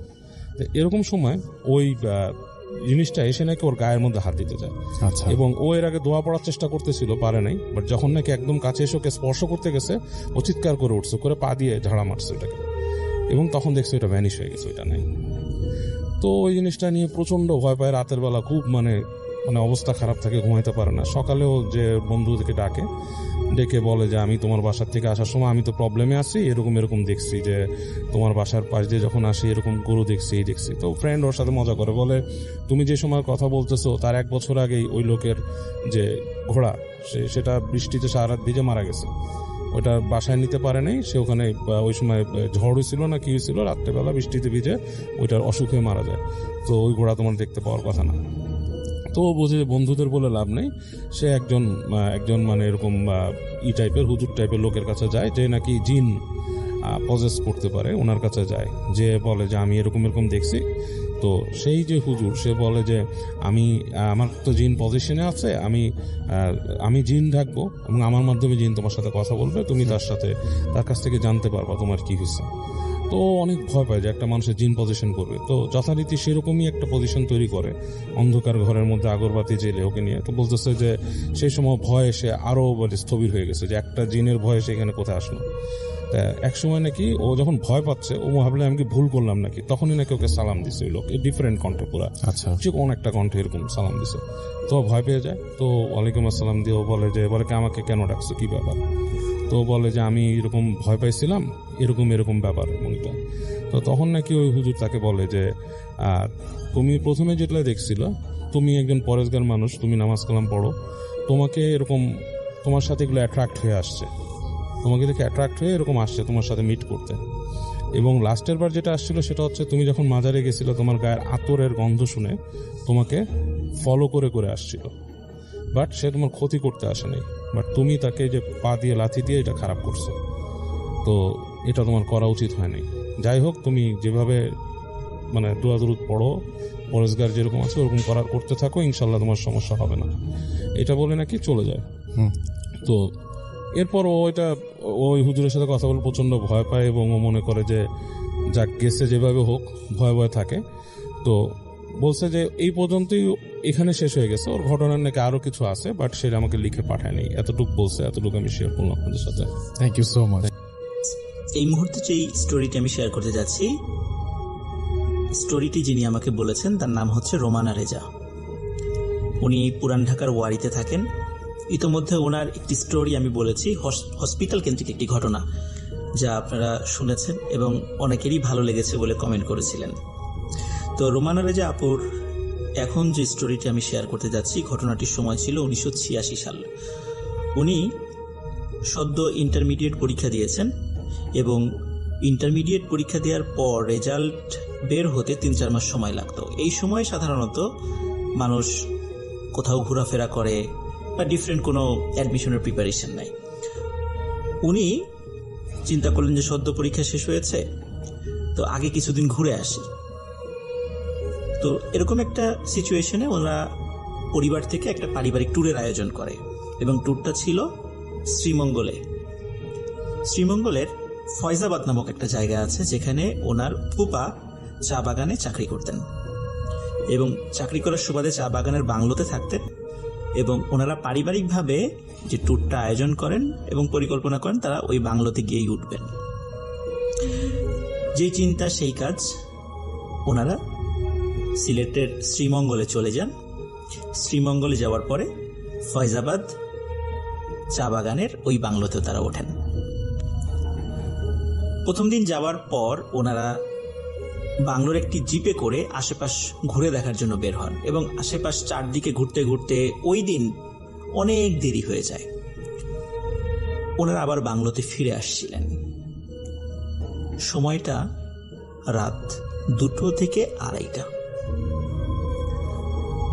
এত রাত্রে বাংলাতে এবং আশেপাশের এলাকাতে ডাকাতির ভয় ছিল, বিশেষ করে রাস্তাঘাটে চলতে গেলে তো কথাই নেই। কিন্তু ওনাদের সাথে অস্ত্রধারী গার্ড ছিল, এই জন্য ওনাদের চিন্তা কম ছিল। ওনারা গাড়ি নিয়ে যখন বাংলোর পথে আসছিলেন, পাশে চা বাগান, রাস্তার দুধারে কিন্তু খাড়ি মানে গর্ত, ছোট্ট একটি জিপ চলার মতো জায়গা সেখানে আছে। পাশাপাশি দুটো জিপ কিন্তু চলা সম্ভব নয়। গভীর রাত্রে যখন চারদিকে শুনশান নীরবতা, স্তব্ধতা, তখন জিপের ইঞ্জিনের শব্দ ছাড়া আর কোথাও হয়তো বা কোনো শব্দ শোনা যাচ্ছে না। তাদের জিপ এগিয়ে চলছে বাংলোর দিকে। হঠাৎ জিপের যিনি ড্রাইভার আচমকা গাড়ির গতি কমিয়ে দিলেন। সবাই বলল, কি ব্যাপার, কি হলো? তো তিনি বললেন যে সামনের দিকে তাকিয়ে দেখো। সামনের দিকে সবাই দেখে একজন মহিলা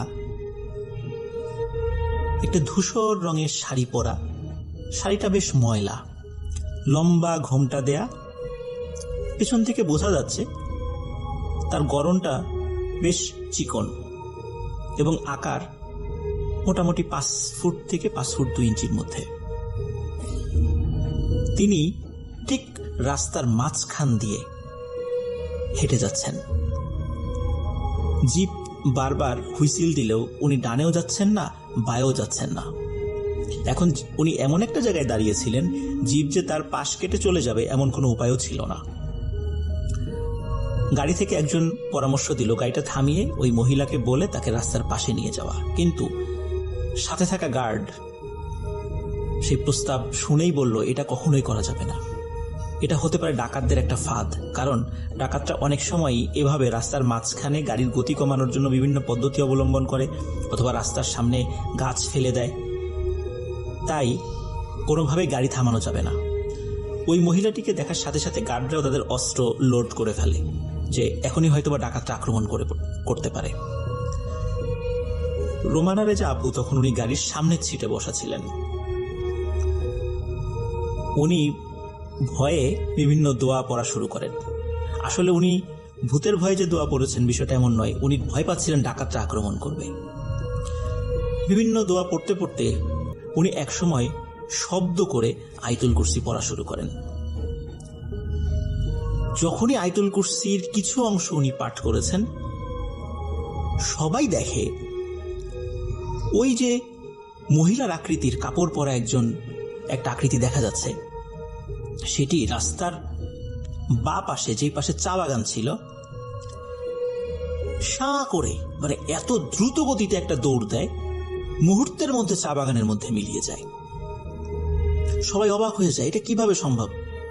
কোনো মানুষের পক্ষে তো এটা সম্ভবই নয়। শুধু মানুষ নয়, কোনো প্রাণীর পক্ষেও সেটা সম্ভব নয়। কেন সম্ভব নয়? কারণ চা বাগানের পাশেই পানির একটি লাইন করা থাকে। বৃষ্টির পানিগুলো চা বাগানের গাছ গড়িয়ে এসে ওই লাইনে পড়ে পানিগুলো বের হয়ে যায়। সুতরাং একটা ট্রেঞ্চ বা পরিখা বা গর্ত থাকে, লম্বা গর্ত বা একটা নালা থাকে। কোনো মানুষকে যদি রাস্তা পার হয়ে চা বাগানের ভিতরে যেতে হয়, তাহলে রাস্তা থেকে নেমে আগে ওই নালাটা পার হতে হবে। নালাটা একটা গর্ত, সেই গর্তে নেমে আবার উপরে উঠতে হবে। এই মহিলা কিভাবে এত দ্রুত সাঁ করে চলে গেল? সবাই হতভম্ব হয়ে যান। সাথে থাকা টর্চ লাইট গুলো জ্বালান, কিন্তু ওই মহিলাকে আর কোথাও দেখা যায় না। উনি যদি চা বাগানের ভিতর দিয়েই যাবেন তাহলে তো গাছগুলো নড়বে, কিন্তু কোনো গাছের নড়াচড়াও ছিল না। শুধু টর্চের আলোতে গাছই দেখা যাচ্ছিল, ওই মহিলাকে আর দেখা যাচ্ছিল না, গাছের নড়াচড়াকেও দেখা যাচ্ছিল না। উপস্থিত সবাই বেশ ভয় পেয়ে যান। তারা এই বিষয়টা বিশ্লেষণ করতে করতে বাংলোতে ফিরে আসেন। পরের দিন আবারও তারা ঘুরতে বের হন। তারপরে 1-2 দিন কোনো সমস্যা হয়নি, কিন্তু তৃতীয় দিন বাংলোতে এই রোমানা আপু, ওনার ফুপুর যে ছেলে, ওনার ফুফাতো ভাই, বয়স ছিল 5 বছর, তার সাথে একটি অদ্ভুত ঘটনা তিনি প্রত্যক্ষ করেন। রাত তখন প্রায় 1টা কি 1:30। বাংলোর সবাই গভীর ঘুমে আচ্ছন্ন। হঠাৎ ওনার ফুফাতো ভাইয়ের চিৎকার চেঁচামেচি ওনার কানে আসে, এবং ওনার সাথে থাকা আরো যারা আত্মীয় স্বজন, যারা ট্রিপে একসাথে পারিবারিক গিয়েছেন, সবাই সেটা শুনতে পায়। সবাই ঘুম থেকে উঠে যায়। উঠে চিন্তা করেন কি ব্যাপার, এরকম অস্বাভাবিক রকমের শব্দ কেন সে করছে এবং চিৎকার চেঁচামেচি কিসের। তখন ওনারা এগিয়ে আসেন এবং ওনার ফুপা ফুপুকে জিজ্ঞেস করেন কি ব্যাপার, কি হয়েছে। তখন রোমানা আপু লক্ষ্য করেন ওনার ফুপাতো ভাইকে ওনার ফুপা খুব শক্ত করে চেপে ধরে রেখেছে, এবং ওনার ফুপাতো ভাই এই 5 বছর বয়সী একটি বাচ্চা, যার শরীরে কিন্তু এত শক্তি থাকার কথা নয়। যে ওনার ফুপা অনেক উঁচা লম্বা শক্তিশালী, তিনি ওনার 5 বছরের সন্তানকে ধরে রাখতে পারছেন না। সে শুধু বারবার বলছে আমাকে ডাকছে, আমাকে ডাকছে, আমি বাইরে যাব, আমাকে বাইরে যাব, আমাকে যেতে দে, আমাকে যেতে দে। ভাঙচুর শুরু করে দিয়েছে, সে যে কোনো মূল্যে বাইরে যাবে। বহু কষ্টে তাকে আটকে রাখা হয়। এই ঘটনার কারণ যখন জিজ্ঞাসা করা হয়, তখন তার ফুপা ফুপু সবাইকে বলেন বেশ কিছুদিন ধরে তাদের সন্তান রাতের বেলা জেগে ওঠে এবং বলে যে চা বাগানের মধ্যে থেকে কে যেন তাকে ডাকছে, এবং তাকে কোনোভাবে আটকে রাখা যায় না। কখনো কখনো চা বাগানের মধ্যেই চলে যায়, তাকে ধরে নিয়ে আসতে হয়। রাতের বেলা খুব চিৎকার চেঁচামেচি করে। কেন এমন ঘটনা ঘটছে তারা বুঝতে পারছেন না। যদিও এই ঘটনার সমাধান হয়েছিল একজন আলেমের ঝাড়ফুঁকে, এই সমস্যা থেকে তারা নিষ্কৃতি পেয়েছিলেন। এই ঘটনা শোনার পর এবং কয়েকদিন আগে রাতের বেলা একটি ভয়ঙ্কর ঘটনা অবলোকন করার পর ওনারা বেশ ভয় পেয়ে যান এবং সিদ্ধান্ত নেন যে এই ট্রিপটা ক্যান্সেল, এবং ট্রিপটা ক্যান্সেল করে তারা আবার ঢাকায় ফিরে আসেন। যেহেতু রোমানা আপু পরীক্ষা দিয়েছেন, তার হাতে প্রায় 3 থেকে 4 মাস সময় ছিল পরীক্ষার রেজাল্ট বের হওয়ার। তাদের আরেকজন নিকট আত্মীয়, তিনি পরিবার সহ আবার চা বাগানে ঘুরতে যাওয়ার জন্য একটি ট্যুরের পরিকল্পনা করেন। এবং এখানে বলে রাখা ভালো, রোমানা আপুর 2 জন ফুপু রয়েছে, এবং এই 2 ফুপুর হাজবেন্ডই শ্রীমঙ্গলের 2টো চা বাগানের ম্যানেজার ছিলেন।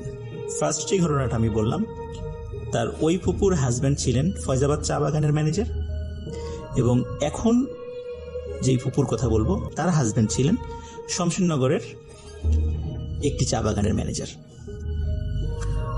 প্রথম ঘটনার কারণে ওই আত্মীয় এবং রোমানা আপু তারা শমশেরনগরের বা ফয়জাবাদের ওই ফুপুর বাসায় যেতে আগ্রহী ছিলেন না, যেহেতু সেখানে প্যারানরমাল বিষয়গুলো ঘটছিল এবং ভয় পেয়েছিলেন। এই জন্য এই ট্যুরের সিদ্ধান্ত হয় যে তারা অন্য ফুপুর বাড়িতে বেড়াতে যাবেন। যথারীতি যে পরিকল্পনা সেই কাজ, তারা রওনা দিলেন। তাদের নিজস্ব গাড়িতে ঢাকা থেকে রওনা দেন। এই বাংলোটির নাম আমি বলবো, এটি একটি বিদেশি কোম্পানির একটি চা বাগান ছিল শমশেরনগরের। এই বাংলোর নাম রয়েছে ডবল চেরা বাংলো। ওই সময়ে পুরো শমশেরনগরে দোতলা বিশিষ্ট একটি মাত্রই বাংলো ছিল, সেটা হচ্ছে ডাবল চেরা বাংলো। এই ডাবল চেরা বাংলোতেই ওনার ফুপু এবং ফুপা থাকতেন। তাদের গাড়িটা শ্রীমঙ্গলে যেতে যেতে বেশ রাত হয়ে যায়, রাত 11টা বেজে যায়। বাংলোটা টিলার উপরে। গাড়ি যখন টিলার উপরে উঠছিল তখন রোমানা আপু হঠাৎ খেয়াল করেন যে গাড়ির ব্রেকের উপরে তার ফুপা, আরেকজন ফুপা আর কি, চাপ দিয়ে ধরে রেখেছেন, কারণ গাড়িটা চালাচ্ছিলেন তার ফুপা। কিন্তু গাড়িটা অটোমেটিক্যালি ব্রেকে চাপ দেওয়ার পরেও বাংলোর উপরে উঠে চলছে, অথচ কোনোভাবেই এই গাড়িটি উপরে ওঠার কথা নয়। রোমানা আপু তখন টুকটাক ড্রাইভিং শিখছিলেন, যার কারণে কখন গাড়ি থামবে কখন চলবে এই বিষয়টার একদম একটা সাধারণ ধারণা ছিল। তিনি খেয়াল করছিলেন তার ফুপা গাড়ি চালাচ্ছেন, কিন্তু তার চোখ দুটো বড় বড় হয়ে আছে, জাস্ট হাত দুটো শুধু স্টিয়ারিং এর উপরে রাখা এবং পা ব্রেকের উপরে রাখা, চাপ দিয়ে ধরে রাখা। তিনি কোনো কথা বলছিলেন না, মনে হচ্ছে উনি এমনভাবে হতভম্ব হয়েছেন তার মুখ দিয়ে কোনো কথাই বের হচ্ছে না। এদিকে রোমানা আপু চিৎকার করবেন কিনা বুঝতে পারছেন না, কারণ গাড়ি কিভাবে চলছে, গাড়ি কোনোভাবেই এভাবে উপরে ওঠার কথা নয়। মনে হচ্ছে কে বা কারা পেছন থেকে প্রচন্ড গতিতে ধাক্কা দিয়ে গাড়িটাকে টিলার উপরে নিয়ে যাচ্ছে। তারা ধারণা করেছিলেন টিলার উপরে গিয়ে হয়তোবা গাড়িটা টিলার অপর পাশে ছিটকে পড়ে যাবে, কিন্তু অদ্ভুত ব্যাপার হলো টিলার উপরে উঠেই গাড়িটা থেমে যায়। তখন তারা হাফ ছেড়ে বাঁচেন, কিন্তু গাড়ির মধ্যে থাকা কোনো ব্যক্তিকে, রোমানা আপু এবং তার ফুপা যিনি গাড়ি চালাচ্ছিলেন, তারা কোনো কিছু বলেন নাই, হয়তো বললে তারা আরো ভয় পেয়ে যাবেন। যাই হোক, তারা নামার পরে বাংলোতে যান। যাওয়ার পরে বাংলোতে থাকা রোমানা আপুর ফুপা ফুপুকে এই গাড়ির ঘটনাটা খুলে বলেন। তখন তারা এই ঘটনাটা শুনে খুব বেশি অবাক হলেন না, এবং তাদের অবাক না হওয়া দেখে রোমানা আপু এবং তার আত্মীয় স্বজন তারা সেখানে গিয়েছিলেন, তারাই অবাক হন। কি ব্যাপার, এরকম একটা ঘটনা ঘটলো, ওনারা অবাক কেন হলেন না? জাস্ট এতটুকুই বললেন, ও তোমাদের সাথেও শুরু হয়েছে। তো ওনার কথার আসলে আগা মাথা ওনারা ওইভাবে কিছু বুঝতে পারেন নাই। পরের দিন ওনারা আশেপাশে ঘোরাঘুরি করে ক্লান্ত, রাতের বেলা ওনারা চলে এসেছেন। ওই রাত্রেও তেমন কোনো সমস্যা তারা ফেস করেননি। পরের দিন অদ্ভুত একটি ঘটনা ঘটে। পরের দিন ঘোরাঘুরি করে ওনারা মোটামুটি বিকালের মধ্যেই বাংলোতে ফিরে আসেন। বাংলোতে 3 জন স্টাফ ছিল। একজন ছিল চৌকিদার, আর একজন ছিল বাবুর্চি, আর একজন ছিল বেয়ারা বলে তাকে। এরা সাধারণত রোস্টার ডিউটি করে। চৌকিদার যিনি একদিন রাত্রে ডিউটি করেন, পরের দিন উনি রাত্রে নাইট ডিউটি করেন না, আরেকজন করেন। ওই 3 জনের মধ্যে আরেকজন করেন। এইভাবে রোস্টার ডিউটি করে রাত্রে ডিউটি দেওয়া হয়। ওই দিন যার রোস্টার ডিউটি ছিল তাকে নিয়ে একটি ঘটনা ঘটে। এখানে একটা বিষয় বলে রাখা ভালো, রোমানা আপুর ফুপু উনি শরীরে একটি তাবিজ পরতেন। যেহেতু বাংলোতে বিভিন্ন ধরনের সমস্যা হতো, এই জন্যই উনি তাবিজ ব্যবহার করতেন। একদিন ঠিক সন্ধ্যার পর উনি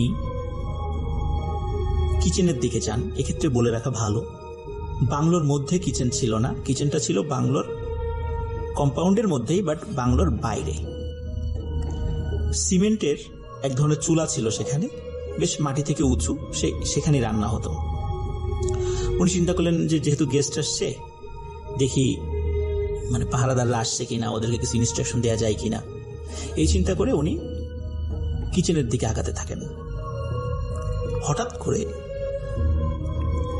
রোমানাপুর ফুপু উনি কাঁধে খুব ঠান্ডা নিঃশ্বাস ফিল করেন, মনে হচ্ছে খুব ভারী এবং ঠান্ডা নিঃশ্বাস ওনার কাঁধের উপর পড়ছে। উনি থমকে যান যে কি ব্যাপার, এমনটা কেন হচ্ছে। হঠাৎ করে তার কানের কাছে একটি পরিচিত কণ্ঠ বলে ওঠে, তাবিজটা দে। এটা শোনার সাথে সাথে উনি মারাত্মক ভয় পেয়ে যান এবং ওনার গলার সাথে তাবিজটা ছিল, সুতা দিয়ে বাঁধা ছিল। উনি ডান হাত দিয়ে এক টানে তাবিজটা ছিঁড়ে ফেলেন এবং ছিঁড়ে ফেলেই সাথে সাথে ওনার শরীরের আঁচলে গিট দিয়ে বেঁধে ফেলেন এবং বেঁধে ফেলার সাথে সাথে উনি জোরে একটি দৌড় দিয়ে বাংলোর ভিতরে চলে আসেন। এসেই উনি সেন্সলেস হয়ে পড়ে যান। সবাই তাকে পানি ছিটা দিয়ে জ্ঞান ফেরায়। জ্ঞান ফেরানোর পর জ্ঞান ফিরেই উনি বলে, এই আমার তাবিজটা কোথায়?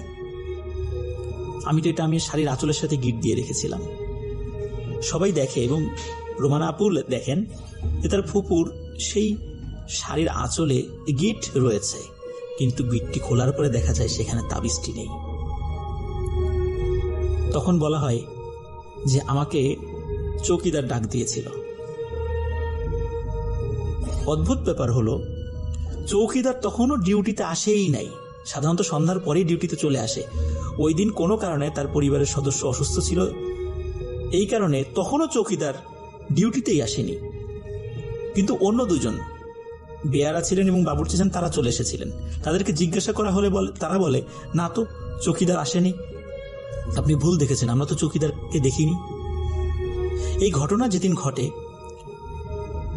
সেই রাত্রেই রোমানা আপু অদ্ভুত একটি ব্যাপার লক্ষ্য করেন।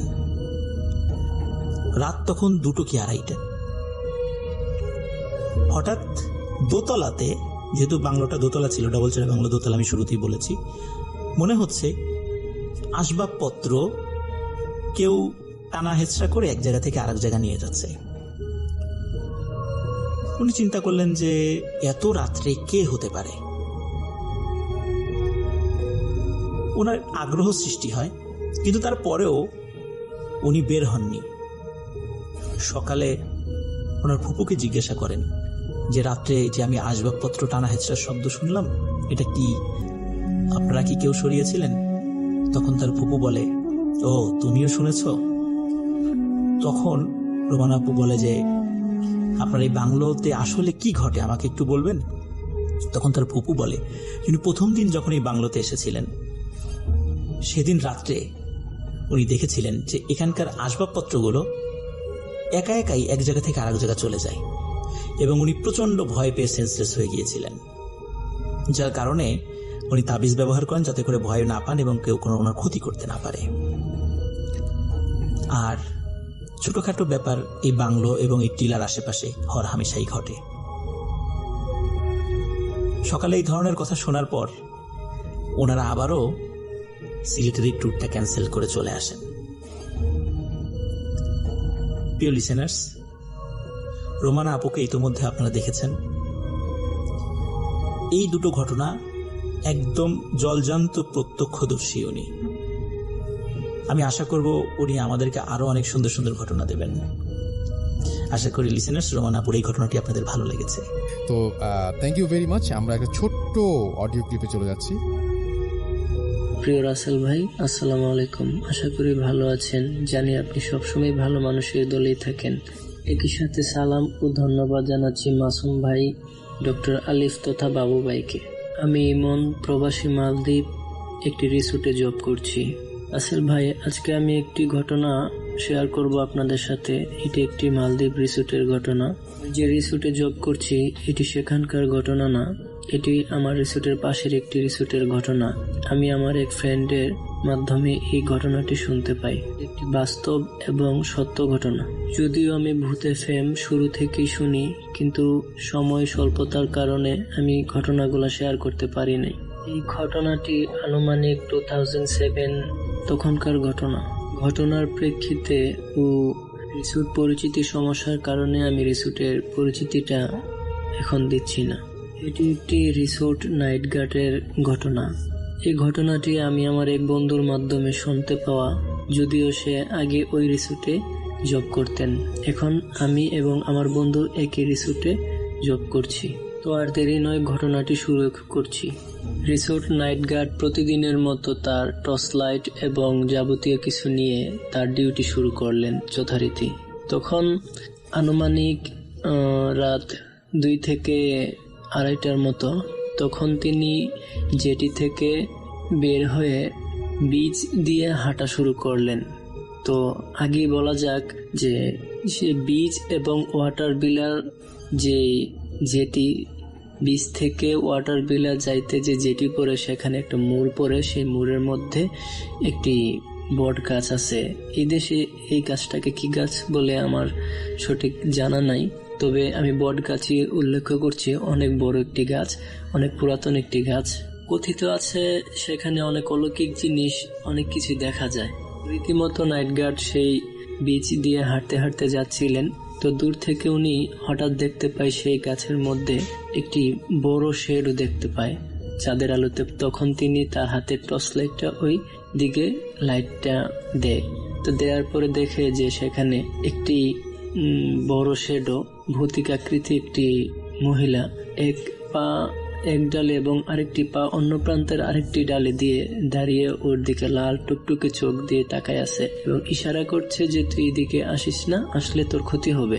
এই দেখি সে রীতিমতো ঘাবড়ে যায় এবং সেখান থেকে দৌড়ে চলে আসে। সে রাতে আর ওর ডিউটি করে না এবং সকালবেলা বিস্তারিত এইচওর অফিসে জানায় এবং সে নাইট ডিউটি করতে নারাজ এবং সেই ডিউটি করবে না বলে সিদ্ধান্ত জানায়। তখন রীতিমতো টেনশনে পড়ে যায় এই ঘটনা। তারপর নাইট ডিউটি কাকে দেয়া যায়, কে যাবে সেখানে, সবাই খুব ভয় পেয়ে যায় বিষয়টা শুনে। তারপরে খোঁজাখুঁজি করে একজন লোক বের করে, সেও বাংলাদেশি। সে সিদ্ধান্ত নেয় যে আমি ডিউটি করবো, আমি সব ভয় পাই না। তো রীতিমতো সে তাকে অনেক কন্ডিশন দেওয়া হয় যে তুমি যদি ডিউটি করো তাহলে তোমাকে এই ধরনের ফেসিলিটি দেওয়া হবে, সমস্যা নাই। তো তিনি সেই ফেসিলিটি দেখে খুব ভালোই লাগলো। তখন তিনি তার রীতিমতো লাইট, টর্চ লাইট এবং এভরিথিং নিয়ে ডিউটিতে চলে যায়। রাত্র আনুমানিক 2টা-1টা হয়ে যায়, 1-2টা এরকম সময়ও তিনি দেখতে পায় যে না, কোনো সমস্যা নাই, ডিউটি করতে থাকে।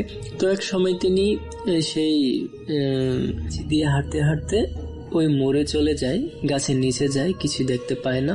তারপরে তিনি মোড়টা ক্রস করে ওয়াটার ভিলার এদিকে চলে যায়। ওয়াটার ভিলার সবকিছু চেক করে আবার যখন রিটার্ন ব্যাক করবে তখন তিনি চোখে পড়ে সেই ভুতুরি মহিলাটাকে সে দুদিকে 2 ডালে দিয়ে ওর দিকে লাল টুকটুকি চোখ দিয়ে তাকায় আছে এবং ইশারায় বলতেছে যে তুই দিকে আসিস না, আসলে তোর ক্ষতি হবে। কিন্তু সে এই রাস্তা ছাড়া অন্য কোনো রাস্তায় আসা সম্ভব না, যেহেতু সে ওয়াটার ভিলার জেটিতে ছিল। কারণ সে মোড় ক্রস করে আসতে হবে বিচ বা অন্য কোনো রাস্তা দিয়ে সে রিসোর্টে প্রবেশ করতে হবে। বাকি পরে যায়। তারপরে সে খুব দ্রুত কি করবে এখন না বুঝে সে খুব দৌড় লাগায়। তো দৌড় দেওয়ার পরে সেই ওয়াটার ভিলেজ যেটি অতিক্রম করে মোড়ে আসতে না আসতেই তার লাইটটা কোথায় পড়ে যায়, সে আর দৌড়ে হুঁশ জ্ঞান নেই। তারপরে সে দৌড়াদৌড়ি করতে অন্ধকারের মধ্যে চলে যায়। তারপরে সে একটু পায় যে তাকে একটা জোরে থাপ্পড় মারা হয়, সে মাটিতে পড়ে যায়। তারপরে সে সেন্সলেস হয়ে যায়, কিছু বলতে পারে না। সকালবেলা অন্য সব মানুষ ডিউটিতে যাওয়ার সময় দেখতে পায় এবং নিয়ে আসে চোর অফিসে দেখায়, রুমে রাখে এবং রীতিমতো তার গায়ে অনেক জ্বর চলে আসে, চেহারা কালো হয়ে যায়, খুব জ্বর আসে ওর। তারপরে থেকে 10 দিনের মতো ওকে ট্রিটমেন্ট করা হয়, কিন্তু সে সুস্থ হয় না।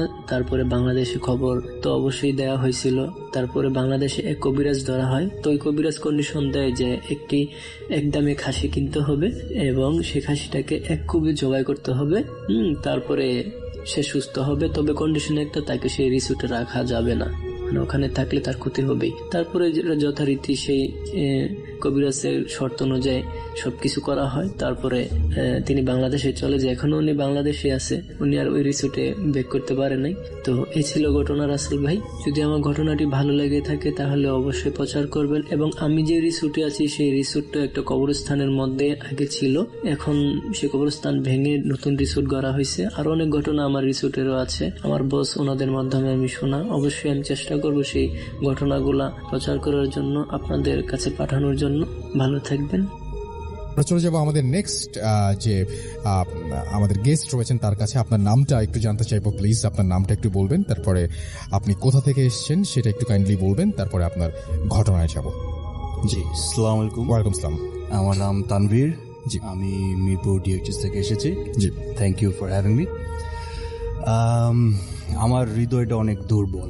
আচ্ছা আমি খুব ভীতু কিসিমের একটা মানুষ। আচ্ছা তো ব্যক্তিগতভাবে কোনো সময় আমি এরকম ভৌতিক ব্যাপারে এক্সপেরিয়েন্সড হয়নি আমার, বাট হোপফুলি যেদিন হবে হয়তো বা আমি আর থাকবো না বলার জন্য।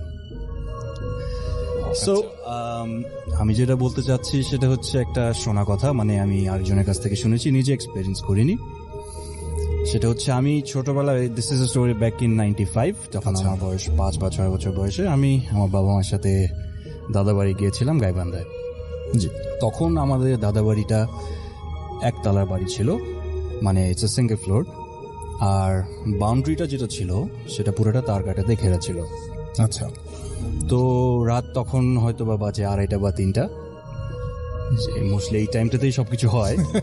হ্যাঁ, 3টা খুবই একটা মানে অন্যরকম ধরনের একটা এরকমই। সো ওই টাইমটাতে আমরা সবাই ঘুমোচ্ছিলাম, তো হুট করে ছাদে মনে হচ্ছিল কেউ যিনি হাঁটছে। এখন একটা নর্মাল মানুষ যখন হাঁটবে আর যখন একজন ভারী মানুষ হাঁটবে তখন কিন্তু একটা তফাৎ হবে। সেটাই। সো যেহেতু বাসাটা সিঙ্গেল ফ্লোর ছিল, উপরে হাঁটাটা হাঁটাটা প্রশ্নে আসে না, হাঁটাটা, বিকজ সিঙ্গেল ফ্লোর। আর উপরে যদি কেউ উঠে, it's either going to be একটা কেউ চোর হতে পারে অথবা ডাকাত। সো এই আওয়াজ পেয়ে স্বাভাবিকভাবে আমার বাবা মা তো না, বাবা, চাচা এবং আরেকজন ছিল আমার চাচা, তো ওনারা 3জনই বের হয়ে গিয়েছে বাসা থেকে। এখন ছাদটা, আমাদের সিঙ্গেল ফ্লোর যে ছাদ ছিল, এটা উঠতে হলে একটা মই দরকার ছিল, মই ছাড়া ছাদে ওঠা সম্ভব ছিল না। সো ওনারা তাৎক্ষণিকভাবে মইটা নিয়ে ছাদে উঠলেন, কিন্তু কাউকে পেলেন না। আর সেই টাইমে গ্রামবাসীদের ইলেকট্রিসিটির ফ্যাসিলিটিটা কম ছিল, সো আলোটা তেমন একটা ছিল না। So they had to carry torch light in order to see যে রাতেবেলা কে কোথায় কি করছে। তো ওনারা ছাদে উঠে টর্চ লাইট দিয়ে যখন দেখলেন যে কেউ নেই, তখন ব্যাপারটা সবারই একটু নাড়া দিয়ে উঠলো যে কি অ্যাকচুয়ালি জিনিসটা কি, কারণ বাউন্ডারি তো তার কাটাতে ঘেরা, আর কেউ যদি আসেও তার তো যেতেও সময় লাগবে, আর আওয়াজ তো পাবো যেতে গেলে। তো এরকম কোনো যখন সাইন্স পেল না, তখন স্বাভাবিকভাবে সবাই একটু ভয় পেয়ে উঠল। কিন্তু তারা যখন নেমে আসে, তখন একটা কালো বিড়ালও তাদের সাথে নেমে আসলো। এইটা আমি নিজে দেখেছিলাম এবং আমার সাথে যারা আমার বাবা ছিল, চাচা ছিল, তারাও দেখেছিল। তো এই জিনিসটা আমার কাছে অস্বাভাবিক লেগেছে এবং তাদের কাছেও, যে কেউ ছিল না কিন্তু কালো বিড়ালটা ছিল, কালো বিড়াল। ফার্স্ট অফ অল সেটা হচ্ছে যে ওপরে যদি কেউ হাঁটার পরে যখন সবাই বেরিয়ে এসে যদি কেউ দেখতে চায় যে ওপরে কে হাঁটছিল, তার তো নামার রাস্তা একটাই। সুতরাং যদি ওপরে কেউ থাকে তাহলে ওই দিক দিয়েই নামবে। জি। এবং ওপরে যে যখন খোঁজা হলো তখন দেখা গেল যে কেউ নাই। জি। সো কালো বিড়ালটা যখন দেখলো সবাই, তখন তাদের যে ভয়টা ছিল ওটা আরো দ্বিগুণ হয়ে গেল। আচ্ছা। সো এই এতটুকু স্টোরিটাই যেটা আমি নিজে ফেস করেছিলাম, বাট তাও তখন তো আমি ছোট ছিলাম, অতটা আমার বোধ ছিল না। So this was the small story that I faced during my life time. Thank you so much. প্রিয় লিসেনার্স, সরাসরি ঘটনাতে চলে যাচ্ছি। আলফাডাঙ্গা উপজেলার পানাইল গ্রামে জুনি নামে একটি মেয়ে ছিল। তার বয়স 16 থেকে 18-র মধ্যে। 16 থেকে 18-র মধ্যে বয়সী এই জুনি অপরূপ সুন্দরী ছিল। তার বাবার নাম ছিল সমীর দে। জুনির মা ছিল এবং ছোট্ট ভাই ছিল। তারা অত্যন্ত দরিদ্র পরিবার হলেও সুখে শান্তিতেই বসবাস করছিল। জুনির বাবা বিভিন্ন মানুষের বাড়িতে না জমিতে চাষ মানে বর্গা চাষি হিসাবে চাষাবাদ করত।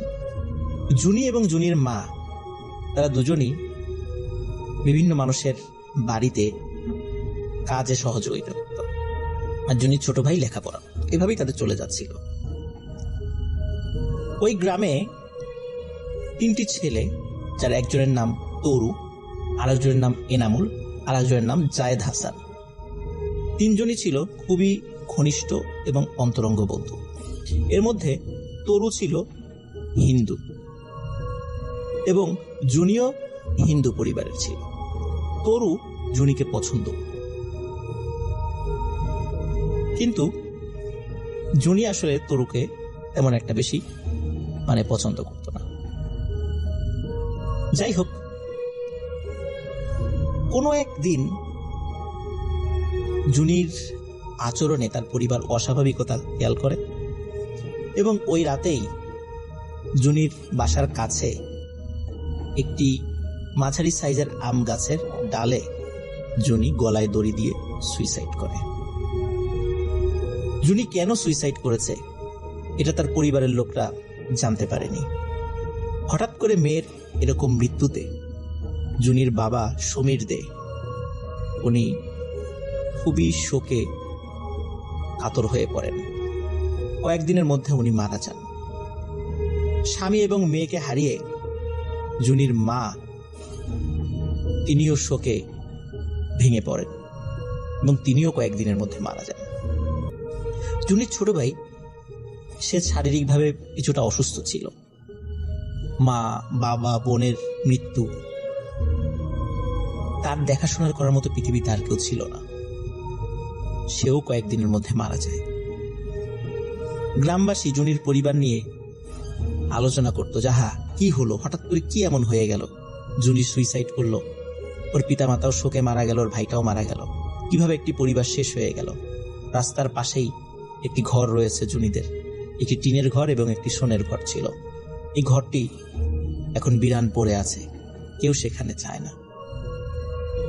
মানুষ আলোচনা করত, কিন্তু কোনো কারণ খুঁজে পেত না যে জুনি কেন সুইসাইড করল। জুনি সুইসাইডের 15 থেকে 20 দিন পর থেকে শুরু হয় কিছু ঘটনা। তো চলুন শুনে আসি কি ছিল সেই ঘটনা। তরু, এনামুল এবং জায়েদ হাসান 3জনই যেহেতু খুব কাছের বন্ধু ছিল, এরা সবসময় একসাথে চলাফেরা করত। বিভিন্ন ধর্মীয় বা অন্যান্য সাংস্কৃতিক অনুষ্ঠান, তা হিন্দু হোক আর মুসলিমদেরই হোক, তারা 3জনই অংশগ্রহণ করত। এর মধ্যে কি হলো, জায়েদ হাসানের এক আত্মীয় মারা যায়। সেই আত্মীয়র বাড়ি ছিল পানাইল গ্রামের পাশে একটি গ্রাম, নাম হচ্ছে আজমপুর।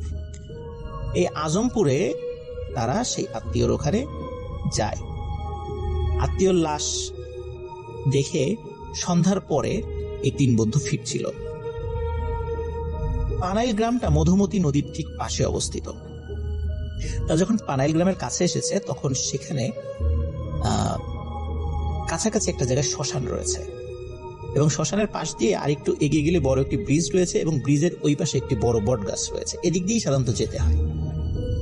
তো ওরা 3জন যখন শ্মশানের কাছাকাছি এসে দূর থেকে দেখছিল শ্মশানের ওখানে বেশ কিছু মানুষ একটি মৃত দেহকে সৎকার করার জন্য তারা প্রস্তুতি নিচ্ছে। তারা চিন্তা করলো যে কে এটা হতে পারে। যাই হোক, অতটা তারা মাথা ঘামালো না, কারণ অত্র এলাকায় বেশ কিছু হিন্দু পরিবার ছিল। তো তরু যেহেতু হিন্দু ছিল, সে চিন্তা করলো যে কোনো খোঁজ খবর নেবো কিনা, যে কে মারা গেল। তারপর চিন্তা করলো না, থাক, চলে যাই। তারা যখন ব্রিজের দিকে এগিয়েছে, হঠাৎ পেছন থেকে একটা ডাক ভেসে আসে, বাবা তরু, তোদের কাছে কি ম্যাচ আছে? মরা পোড়াতে এসেছি, ম্যাচ তো আনতে ভুলে গেছি। তরু, জায়েদ এবং এনামুল, তারা 3জনই পিছনে ঘুরে তাকায়। তরু বলে যে হ্যাঁ, আমার কাছে ম্যাচ আছে। তখন ওই লোকটি ম্যাচটা নেয় এবং নিয়ে চলে যায়। তরু, জায়েদ এবং এনামুল স্বাভাবিকভাবেই আবার বাড়ির পথ ধরা শুরু করে। হঠাৎ তরু বলে, আচ্ছা, আমরা কাকে ম্যাচ দিলাম? এনামুল এবং জায়েদ বলে, তাই তো, কাকে দিলাম? তরু বলে, আচ্ছা যাকে ম্যাচ দিলাম সে আমাদের সমীর কাকা না, জুনির আব্বা? সে তো আরো বেশ কিছুদিন আগে মারা গেছে, কাকে ম্যাচ দিলাম?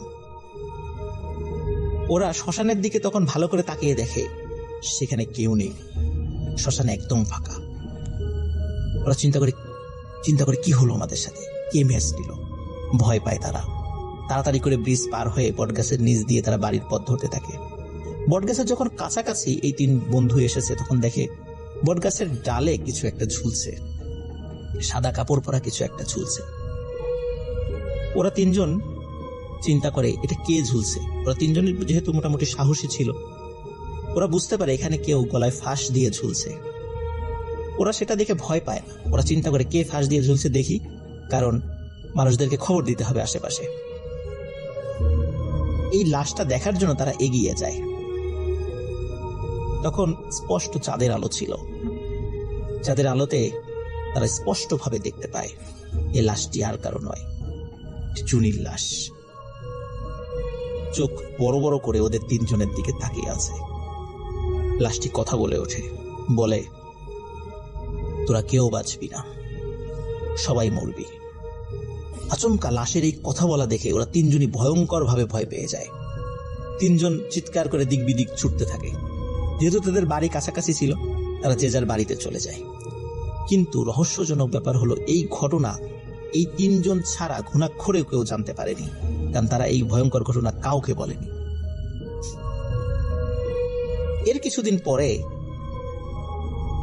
জায়েদ, এনামুল এবং তরু তারা সন্ধ্যার পরে, ঠিক সন্ধ্যার পরে না, মানে সন্ধ্যার একটু আগেই তারা তাদের বাড়ির কাছে বাজারে যেত। সন্ধ্যার পরে চাটা খেয়ে কিছু সময় আড্ডা দিয়ে আবার ফিরে আসতো। তারা যেই পথ দিয়ে ফিরে আসতো সেই পথে অদ্ভুত একটা বিষয় দেখতে পায়, কারণ সেই পথের পাশেই রয়েছে জুনিদের সেই বাড়ি, যেই বাড়িতে এখন কেউ থাকে না। তারা যখন ওই পথ দিয়ে আসছিল, দূর থেকে দেখে যে জুনির বাসার ওইখান থেকে কি একটা ছায়ামূর্তি যেন বের হয়ে আসছে। তারা লক্ষ্য করলো জুনিদের বাড়ির ভেতর থেকে ওই ছায়ামূর্তিটা বের হয়ে রাস্তার উল্টো পাশে একটি বাগান রয়েছে, সেই বাগানের মধ্যে দ্রুত নেমে চলে গেল। মানে বাড়ির থেকেও দ্রুত বের হলো এবং বাগানের মধ্যে দ্রুত নেমে চলে গেল। তারা চিন্তা করে যে এই বাড়িতে কেউ থাকে না, এটা তো একটা পরিত্যক্ত বাড়ি, এখন কে বের হলো চলে গেল।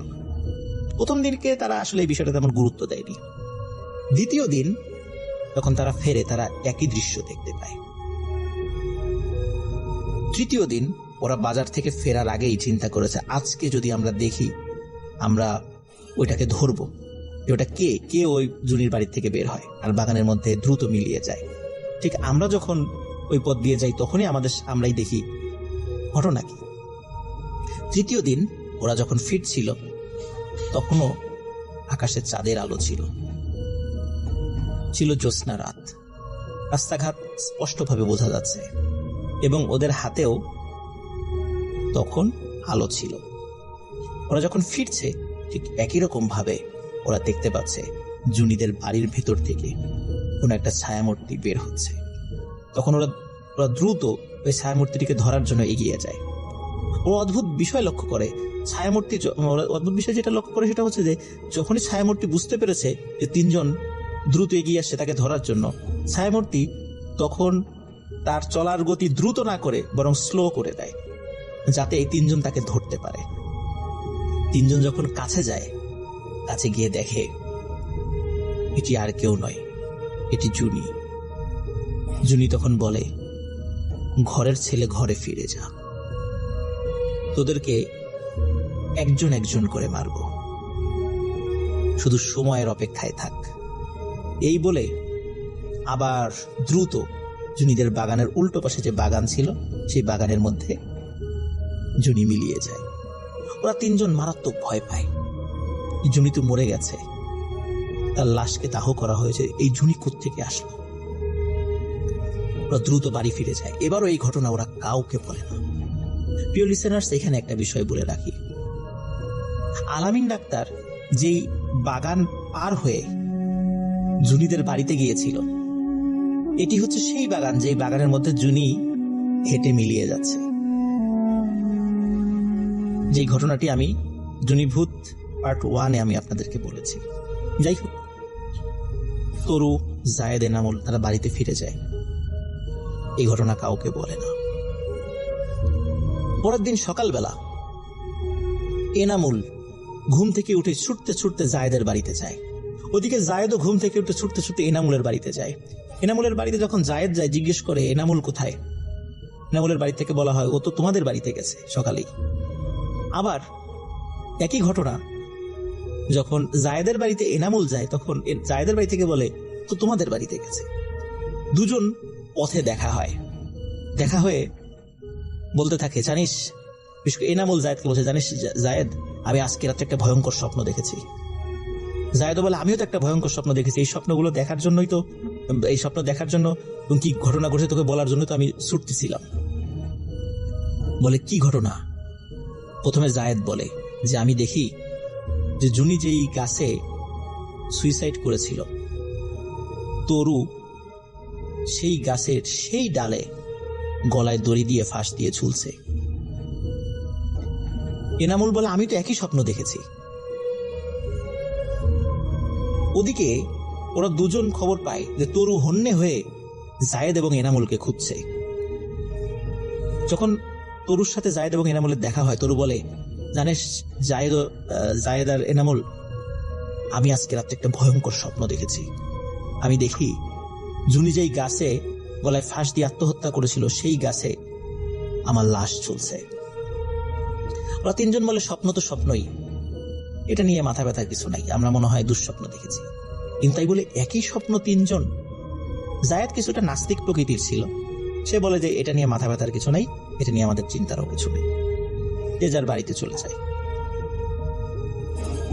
প্রিয় লিসেনার্স, পরের দিন সকালে সেই গাছের সেই ডালেই তরুর ঝুলন্ত দেহ পাওয়া যায়। পরিবারের লোকজন বলতে থাকে, তরু কেন সুইসাইড করলো, রাত্রে কখন বেরোলো, কি হলো, কিছুই বুঝতে পারছি না, ওর তো কোনো সমস্যা ছিল না, তো সুইসাইড করলো কেন? জায়েদ এবং এনামুলকে যখন তার পরিবারের লোকজন জিজ্ঞাসা করে, তখন তারা বলে যে আগের রাত্রে আমরা এই স্বপ্ন দেখেছিলাম, কিন্তু এই স্বপ্ন কেন দেখলো এই বিষয়ে কেউ কিছু বুঝতে পারছিল না। তরুর দেহকে সৎকার করা হয় সেই শ্মশানে, যেই শ্মশানে সমীর দে তরুর কাছ থেকে ম্যাচ নিয়েছিল। তরুর দেহ সৎকার করে জায়েদ এবং এনামুল যে যার বাড়িতে ফিরে যায়। তাদের সবারই মন খারাপ, প্রিয় বন্ধুর মৃত্যুতে তারা শোকে কাতর হয়ে পড়ে। এর কয়েকদিন পর জায়েদ সকালবেলা ছুটতে ছুটতে এনামুলের বাড়িতে আসে। বলে, এনামুল, আমি আজকে রাত্রে স্বপ্ন দেখলাম জুনি যেই গাছে গলায় দড়ি দিয়ে সুইসাইড করেছিল, সেই গাছে আমার লাশ চলছে। এনামুল জায়েদকে সান্ত্বনা দেয় যে না, এটা কিছু না, এটা এমনি কাকতালীয় ব্যাপার, এরকম চিন্তার কিছু নাই। কিন্তু চিন্তার তো আসলেই রয়েছে। পরের দিন সকালবেলা ঠিক একই জায়গায়, একই গাছে, একই ডালে জায়েদের ঝুলন্ত দেহ পাওয়া যায়। জায়েদের যখন মৃত্যু হয়, তখন জায়েদের পরিবার এবং তরুর পরিবার এনামুলকে চাপ দেয়, তুমি সত্যি করে বলো, তরু মারা গেল, জায়েদ মারা গেল, ঘটনা কি? তখন এনামুল যে ঘটনা বলে, গ্রামবাসী শুনে ধিক্কার দিতে থাকে। এনামুল বলে, আসলে কিছুদিন আগে জুনি যে মারা গেছে, আসলে জুনির মৃত্যুর জন্য আমরা তিনজনই দায়ী। জুনির মৃত্যুর কারণে তার পরিবারের সকল সদস্য মারা গেছে, এই জন্যও আমরা তিনজনই দায়ী। এনামুল বলে, তরু জুনিকে পছন্দ করত, কিন্তু জুনি তরুকে পছন্দ করত না। তরু বিভিন্ন সময় জুনিকে উত্ত্যক্ত করত। তরু যখন বুঝতে পারল কিছুতেই জুনিকে সে বাগে আনতে পারবে না, তখন সে বিভিন্ন কলা কৌশল প্রয়োগ করে। এই সহজ সরল মেয়ে জুনিকে বিভিন্ন ছলে বলে কৌশলে ফাঁদে ফেলে কোনো এক সন্ধ্যায় তাকে ঘর থেকে বাইরে বের করে নিয়ে আসে, পাশের একটি জঙ্গলে তাকে নিয়ে যায়। তখন সেখানে এনামুলও ছিল। এনামুল বলে যে সে তখন প্রথমে বুঝতে পারেনি আসলে কি হতে যাচ্ছে, কিন্তু এনামুল যখন বুঝতে পারে তরু এবং জায়েদ জুনির সাথে খারাপ কিছু করার মতলবে তাকে এখানে নিয়ে এসেছে ফাঁদ পেতে, তখন এনামুল তাদেরকে নিষেধ করে। কিন্তু সেই নিষেধটা জোরালো ছিল না, যার ফলে তরু এবং জায়েদের লালসার হাত থেকে জুনিকে এনামুল রক্ষা করতে পারেনি। এই ঘটনার পর তরু এবং জায়েদ দুজন মিলে আবার জুনিকে তার বাড়ি পর্যন্ত এগিয়ে দিয়ে আসে এবং বলে কাউকে কোনো কিছু না বলতে। এরকম আচমকা অপমানে, লজ্জায়, ঘৃণায় কাউকে কিছু না বলে, এমনকি পরিবারের কাউকে কিছু না বলেই জুনি ওই আম গাছের ডালে সুইসাইড করে, যার শোকে জুনির মা, বাবা এবং পরবর্তী তার ভাইও মারা যায়। শেষ হয়ে যায় একটি পরিবার। এনামুল বলে যে আমার অতটা দোষ ছিল না, কিন্তু আমি হয়তো বা চেষ্টা করলে ওদেরকে থামাতে পারতাম, কিন্তু যেহেতু কাছের বন্ধু, ওরাও কি মনে করবে, এই জন্য আমি অতটা জোরালো পদক্ষেপ নেইনি। কিন্তু আমি কিছু করিনি, যা করার ওরা করেছে, আমি তো কিছু করি নাই। কিন্তু এনামুল বুঝতে পারে যে ওরও সময় ঘনিয়ে এসেছে। এই ঘটনা যখন এনামুলের পরিবার জানতে পারে, তখন স্থানীয় একজন মোটামুটি কবিরাজ গোছের মানুষ, তার নাম হচ্ছে কাউসার মোল্লা, তার কাছে এনামুলের মা বাবা এনামুলকে সহ নিয়ে যায়। কাউসার মোল্লা তিনি জুনির আত্মারূপী ওই জিনকে হাজির করে। সেই জিন এসে বলে যে এই তিনজন জুনির মৃত্যুর জন্য দায়ী, এদের তিনজনকে আমি মেরে ফেলবো। অলরেডি দুইজনকে হত্যা করা হয়ে গেছে, এখন এনামুল বাকি আছে, একেও আমি মারবো। কেউ যদি একে বাধা দেওয়ার চেষ্টা করে বা আমার হাত থেকে বাঁচানোর চেষ্টা করে, তারও আমি ক্ষতি করব। কেউ আমার হাত থেকে এনামুলকে বাঁচাতে পারবে না। এই কথার পর এনামুলের মা বাবা খুব ভেঙে পড়ে, এনামুলকে সহজে বাড়ির বাইরে যেতে দিত না। হঠাৎ এক রাতে এনামুল একটা স্বপ্ন দেখে। সে স্বপ্নে দেখে একটি ডোবায় পড়ে বা একটি ডোবায় ডুবে এনামুলের মৃত্যু হয়েছে। সকালবেলা যখন এনামুল ঘুম থেকে উঠে তার পরিবারকে বলে, তখন তার পরিবার বুঝতে পারে এনামুলের সময় শেষ হয়ে গেছে। কিন্তু ওই জুনিভূত যতই বলুক যে আমার হাত থেকে ওকে বাঁচাতে পারবে না, তারপরও মা বাবা তো সন্তানকে বাঁচানোর চেষ্টা করবেই। বেশ কয়েকজন হুজুরের কাছে এনামুলকে নিয়ে যাওয়া হয়। প্রত্যেক হুজুরই বলে যে আসলে এনামুলকে ওই জুনিভূতের হাত থেকে বাঁচানোর ক্ষমতা তাদের নেই, তারা এই বিষয়ে হস্তক্ষেপ করতে পারবে না। যদি হস্তক্ষেপ করা হয় তাহলে তাদের অনেক ক্ষতি হবে, যার কারণে তারা এই বিষয়ে সাহায্য করতে অপারগতা প্রকাশ করে। এর মধ্যে একটা সমস্যা দেখা দেয় এনামুলের। এনামুল একটা পাগলের মতো হয়ে যায়। সে যখনই বাসার থেকে বের হতো, যখনই কোনো মেয়েকে দেখত, হোক সে শিশু, হোক সে বয়স্ক নারী, হোক সে কিশোরী, যুবতী, প্রত্যেকের হাতে পায়ে ধরে হাউমাউ করে কান্নাকাটি করতো। বলতো জুনি আমার অন্যায় হয়েছে, আমাকে মাফ করে দাও, জুনি আমার ভুল হয়ে গেছে, আমাকে মাফ করে দাও। তো মহিলারা যখন এনামুলের এই ধরনের পাগলামি আচরণ দেখত, এনামুলকে দেখলেই তারা দৌড়ে পালিয়ে যেত এবং এনামুলের কারণে রাস্তায় মহিলারা বের হতে ভয় পেত যে এনামুল পাগলের সাথে দেখা হলে সে এরকম হাতে পায়ে ধরে কান্নাকাটি করবে, হাউমাউ করবে। যার কারণে এনামুলকেও বাড়ির থেকে সহজে বাইরে বের হতে দিত না, আর বের হলেই এনামুল এই ঘটনা ঘটাত।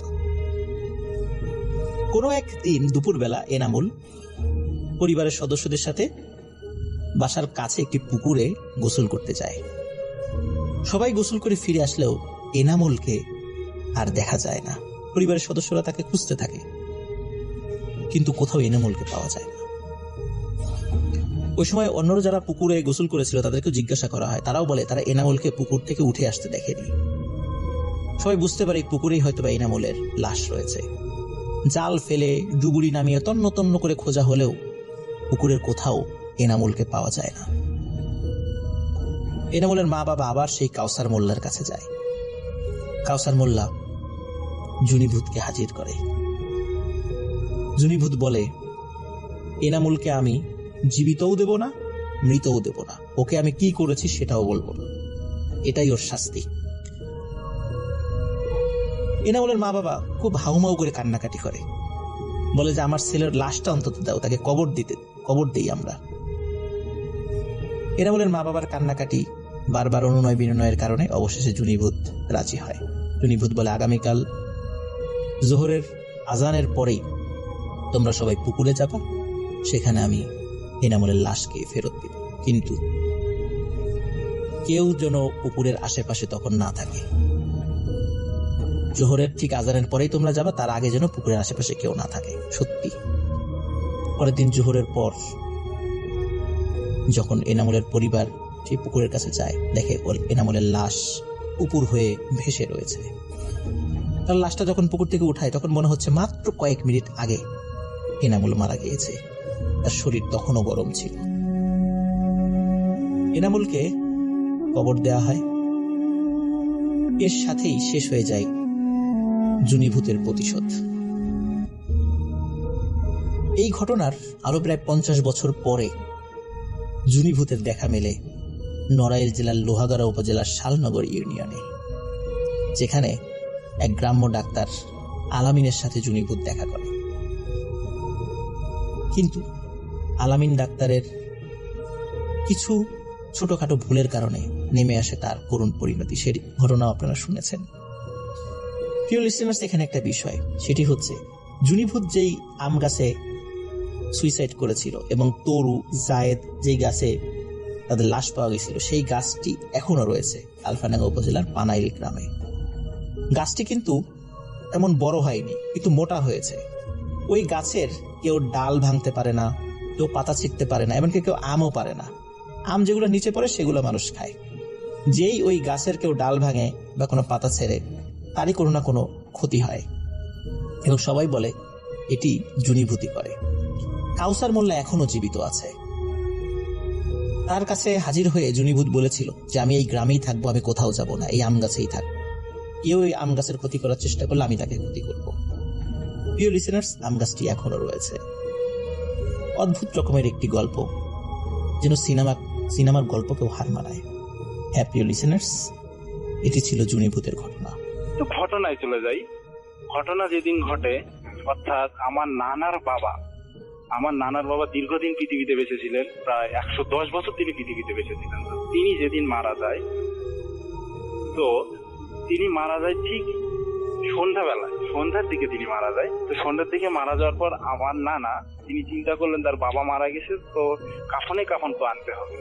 কথা না বাড়িয়ে তিনি চিন্তা করলেন যে সে নিজেই যাবে কাফন আনতে। তো তার বাসা ছিল গ্রাম থেকে তাকে কাপড় কিনতে হলে বীরগঞ্জ থানা যে বাজারটা আছে তাকে সেখানে যেতে হবে। তো তার গ্রামটা ছিল অনেক ভিতরে, সেখান থেকে তাকে সাইকেল নিয়ে তিনি রওনা দিলেন কাপড় কেনার।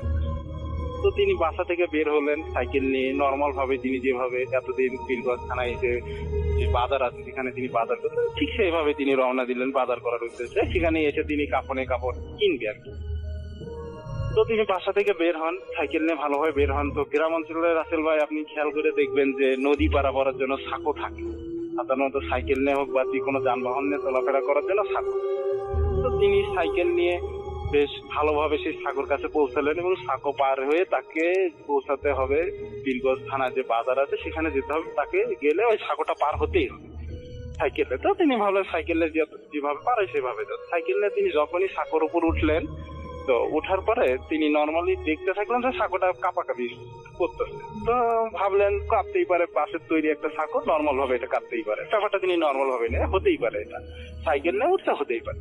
তিনি আর কোনো কিছু না ভেবে সাইকেল নিয়ে ভালোভাবে সাঁকোটা ক্রস করে চলে গেলেন। এভাবে তিনি ভালোভাবেই বীরগঞ্জ থানা যে বাজার আছে সেখানে পৌঁছালেন এবং দোকানে গিয়ে কাপড় কিনলেন। তো কিনে তিনি যখন তার পকেট থেকে টাকা বের করতে যাবেন, দেখেন যে তার পকেটে কোনো টাকা নেই, অথচ তিনি বাসা থেকে টাকা নিয়ে বের হয়ে যাবেন। তিনি ব্যাপারটা বুঝতে পারলেন না। তিনি বললেন যে কিভাবে কি হলো, আমি তো পকেটে টাকা নিয়ে বের হলাম। তো তখন সে খেয়াল করলো যে সাগর ওখানে কাঁপাকাঁপি হলো, তখন আমার পকেট থেকে টাকা পড়ে গেছে কিনা। তখন সে ব্যাপারটা ভাবলো হয়তো ওখানেই টাকা পড়ে যেতে। তো দোকানদার তার পরিচিত থাকায় দোকানদার তাকে বললো যে আপনি নিয়ে যান, সমস্যা নেই, পরবর্তীতে যে কোনো সময় এসে আপনি টাকাটা যে কোনো জিনিসে দিয়ে দেবেন, আপনি কাপড় নিয়ে চলে যান। তো উনি দোকানদারের সাথে কথা বলে কাপড় নিয়ে সাইকেল নিয়ে আবার প্যাক করলেন।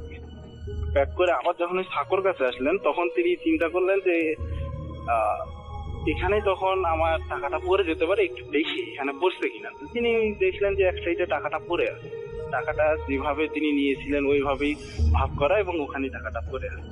তো তিনি টাকাটা ওখান থেকে নিলেন এবং চিন্তা করলেন এদিক দিয়ে তো শুধু আমি যাতায়াত করি না, অনেকেই যাতায়াত করে, অনেক কিন্তু এদিক দিয়ে চলাফেরা করে, তো টাকাটা এখনো এইভাবে কি করে থাকলো, টাকাটা তো এখানে থাকার কথা না।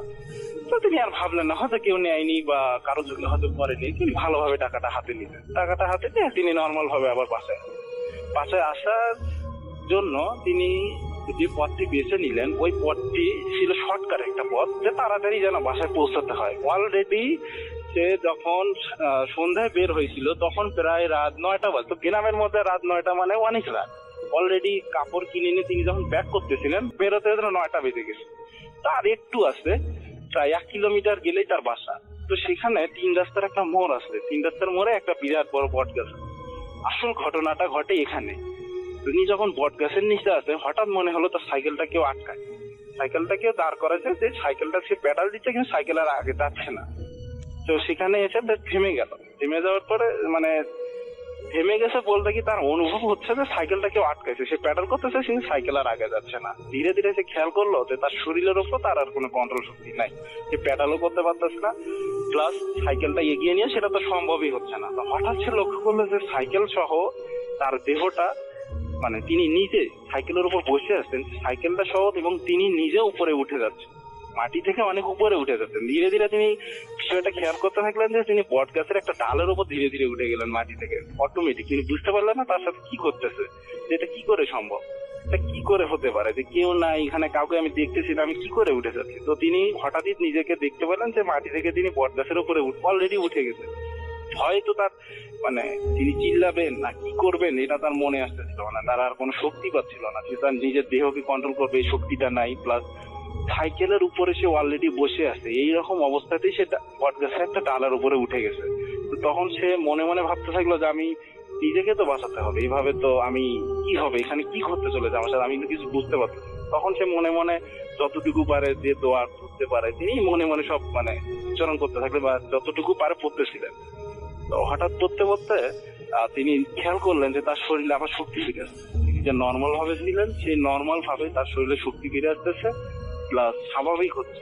তো স্বাভাবিক হতে হতে হঠাৎ করে তিনি বটগাছ থেকে নিচে পড়ে যান, একদম সাইকেল সহ তিনি বটগাছ যে ডালে ছিলেন ওখান থেকে নিচে পড়ে যান। সাইকেলটা একদিকে পড়ে যায়, তিনি আরেকদিকে পড়ে যান। সাইকেলটা পড়ে যাওয়ার সঙ্গে সঙ্গে ভেঙে যায়, প্লাস তার এক পা এক সাইড হয়ে তিনি পড়ে যায়, এক কাঁধ হয়ে পড়ে যাওয়ার ফলে তার এক হাত তার শরীরের নিচে পড়াতে সে হাতটা ভেঙে যায়, তারপর যে পাশ হয়ে পড়ে ওই পাটা ভেঙে যায়। তো তিনি আর ওখান থেকে উঠে দাঁড়ার মতো তার আর কোনো শক্তি ছিল না। তো ওখানে তিনি চিল্লাচিল্লি করেন। তো ওখানে বটগাছের সাথে একটা বাসা ছিল একটু দূরে, সেখান থেকে লোক তার চিল্লাচিল্লি শুনে চলে আসার পরে তাকে উদ্ধার করে তাকে বাসা পর্যন্ত নিয়ে যায়। তো রাসেল ভাই এই ছিল ঘটনা।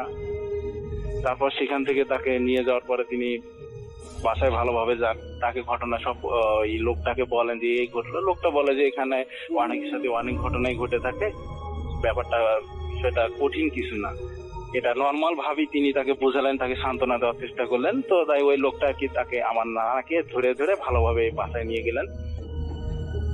তো রাসেল ভাই এই ছিল মূল ঘটনা। শুনেছি হচ্ছে আমার একজন বন্ধুর কাছ থেকে, ওর নাম হচ্ছে শরণ মাহমুদ, বাসা হচ্ছে ঢাকা দোহার, এবং এই ঘটনাটা ঢাকা দোহারেরই ঘটনা। তো ঘটনাটা রাসেল ভাই শুরু করার আগে আমি আপনাকে উদ্দেশ্য করে কয়েকটা লাইন বলতে যাচ্ছি। কোন একটা অজানা কারণে আসলে আমাদের কাছ থেকে আপনি কিছুদিনের জন্য হয়তো দূরে চলে গিয়েছিলাম। আপনার এই দূরে যাওয়াটা আসলে আমাদের খুবই মনোক্ষুণ্ণতা, বিশেষ করে আমি নিজে ভুগতাম এবং আপনাকে খুঁজতাম অনেক, মানে আপনাকে পাওয়ার জন্য। সেই সাথে আপনি আমাদের জন্য নতুন আকারে ভূত.com নিয়ে এসেছেন, এটা আমাদের জন্য অনেক বেশি ভালো লাগা। এবং আপনি যে আবার ফিরে এসেছেন আমাদের সাথে, আবার নিজেকে বেঁধে রেখেছেন, এটা আমাদের জন্য অনেক বড় একটা পাওয়া। এইভাবে আমাদের সাথে সারা জীবন থাকবেন সেই প্রত্যাশা অ্যাকচুয়ালি আপনার কাছ থেকে রাখি। এবং আপনার জন্য অবশ্যই শুভকামনা, এবং ভূত.com এর জন্য শুভকামনা, এটা অনেক দূর এগিয়ে যায়। যাই হোক, আমি এখন আমার ঘটনাটা বেসিক্যালি ভূত.com এর লিসেনারদের সাথে শেয়ার করছি। ঢাকা দোহারে ওই সময়টাতে মানে যেটা হতো রাসেল ভাই, ফসলি জমি মানে বর্ষা মৌসুম যখন হতো, ফসলি জমিতে যখন পানি চলে আসতো তখন মানে ওই জায়গাটা ছোটখাটো একটা বিলে পরিণত হতো। তো ওই পানির কারণে ওখানে অনেক মাছ পাওয়া যেত। তো যাদের ঘটনা তারা বেসিক্যালি পেশায় জেলে ছিলেন, তারা নদীতে মৎস্য আহরণ করতেন। তারা আসলে 2 ভাই ছিলেন, তারা 2 ভাই মিলে নদীতে যে মৎস্য আহরণ করতেন। তো যেহেতু তাদের বাড়ির পাশেই এরকম ফসলের জমি এবং সেখানে বিলে পরিণত হতো, তখন তারা সেখানে আবার রাত্রে গিয়ে যেটা করতো, মধ্যরাতে গিয়ে জাল রেখে আসতো, সকালে গিয়ে সেখান থেকে মাছ সংগ্রহ করতেন। আর একটু বলে রাখি ঘটনাটা শুরু করার আগে, সেটা হচ্ছে তারা যে 2 ভাইয়ের মধ্যে বড় যে ভাইটা ছিল, উনি একটু কবিরাজ টাইপের মানুষ ছিলেন। মানে আগে থেকে এই জিন ভূত এগুলো নিয়ে উনি কাজ করতেন, কবিরাজ টাইপের একজন মানুষ ছিলেন। তো একদিন মধ্যরাতে তারা 2 ভাই মিলে যায় চোখে, মানে বিলে মাছ জালটা রাখার জন্য। তো নৌকা চালাচ্ছিলেন আসলে তার ছোট ভাই, এবং নৌকার আরেক সাইডে তিনি বসা ছিলেন। তো নৌকা চালাতে চালাতে একটা সময় তারা বিলের মধ্যস্থানে চলে যায়। বিলের মধ্যস্থানে যাওয়ার পর যখন তারা জালটা রাখবেন, ঠিক সেই সময় যেটা তিনি মনে করেন, বড় ভাই যিনি, তার যেটা মনে হচ্ছিল যে নৌকাটা কি হয়তো বা দোলাচ্ছে। তো নৌকাটা প্রচন্ড পরিমাণে দোলাচ্ছে, কিন্তু আশেপাশে আসলে তো এরকম কোনো বাতাস ছিল না, কোনো কিছুই ছিল না, কিন্তু নৌকাটা দুলছে। হঠাৎ করে তিনি যেটা দেখতে পারেন যে অদৃশ্য কিছু একটা এসে তার ছোট ভাইয়ের মাথার মধ্যে কিছু একটা দিয়ে, জোরে একটা বাড়ি দিয়ে তাকে ওখানে মেরে ফেলে, এবং মেরে তাকে নৌকার মধ্যে ফালিয়ে দেয়। এবং তার ওই কোণাতে তার ছোট ভাই যেখানে বসা ছিল, সেখানে তার ছোট ভাইয়ের মতোই দেখতে সেই অসুরীটা, বা যদি গ্রামের ভাষায় বলি, সেই জিনটা তার ছোট ভাইয়ের সোল ধরে নৌকার ওই কোনায় বসে পড়ে। আমি আগে কিন্তু বলেছি রাসেল ভাই যে বড় ভাই যিনি ছিলেন, ওনার ভিতরে আগে থেকেই কবিরাজি বিষয়টা, মানে জিন নিয়ে উনি কাজ করতেন, এবং এলাকায় ওনার একটা পরিচিতিও ছিল কবিরাজ হিসাবে। তো উনি ওনার মতো একটা গামছার ভিতরে কিছু একটা করে গামছাটা গিট দিয়ে দেন। তো গামছাটা যখন গিট দিয়ে দেন, যিনি ওনার ছোট ভাইয়ের মতো সোলটা ধরেছে, ওই জিনটা তখন আর কিছু করতে পারে না। ওই জিনটা একদম নর্মাল মানুষ হয়ে যায়, তার ছোট ভাইয়ের মতো।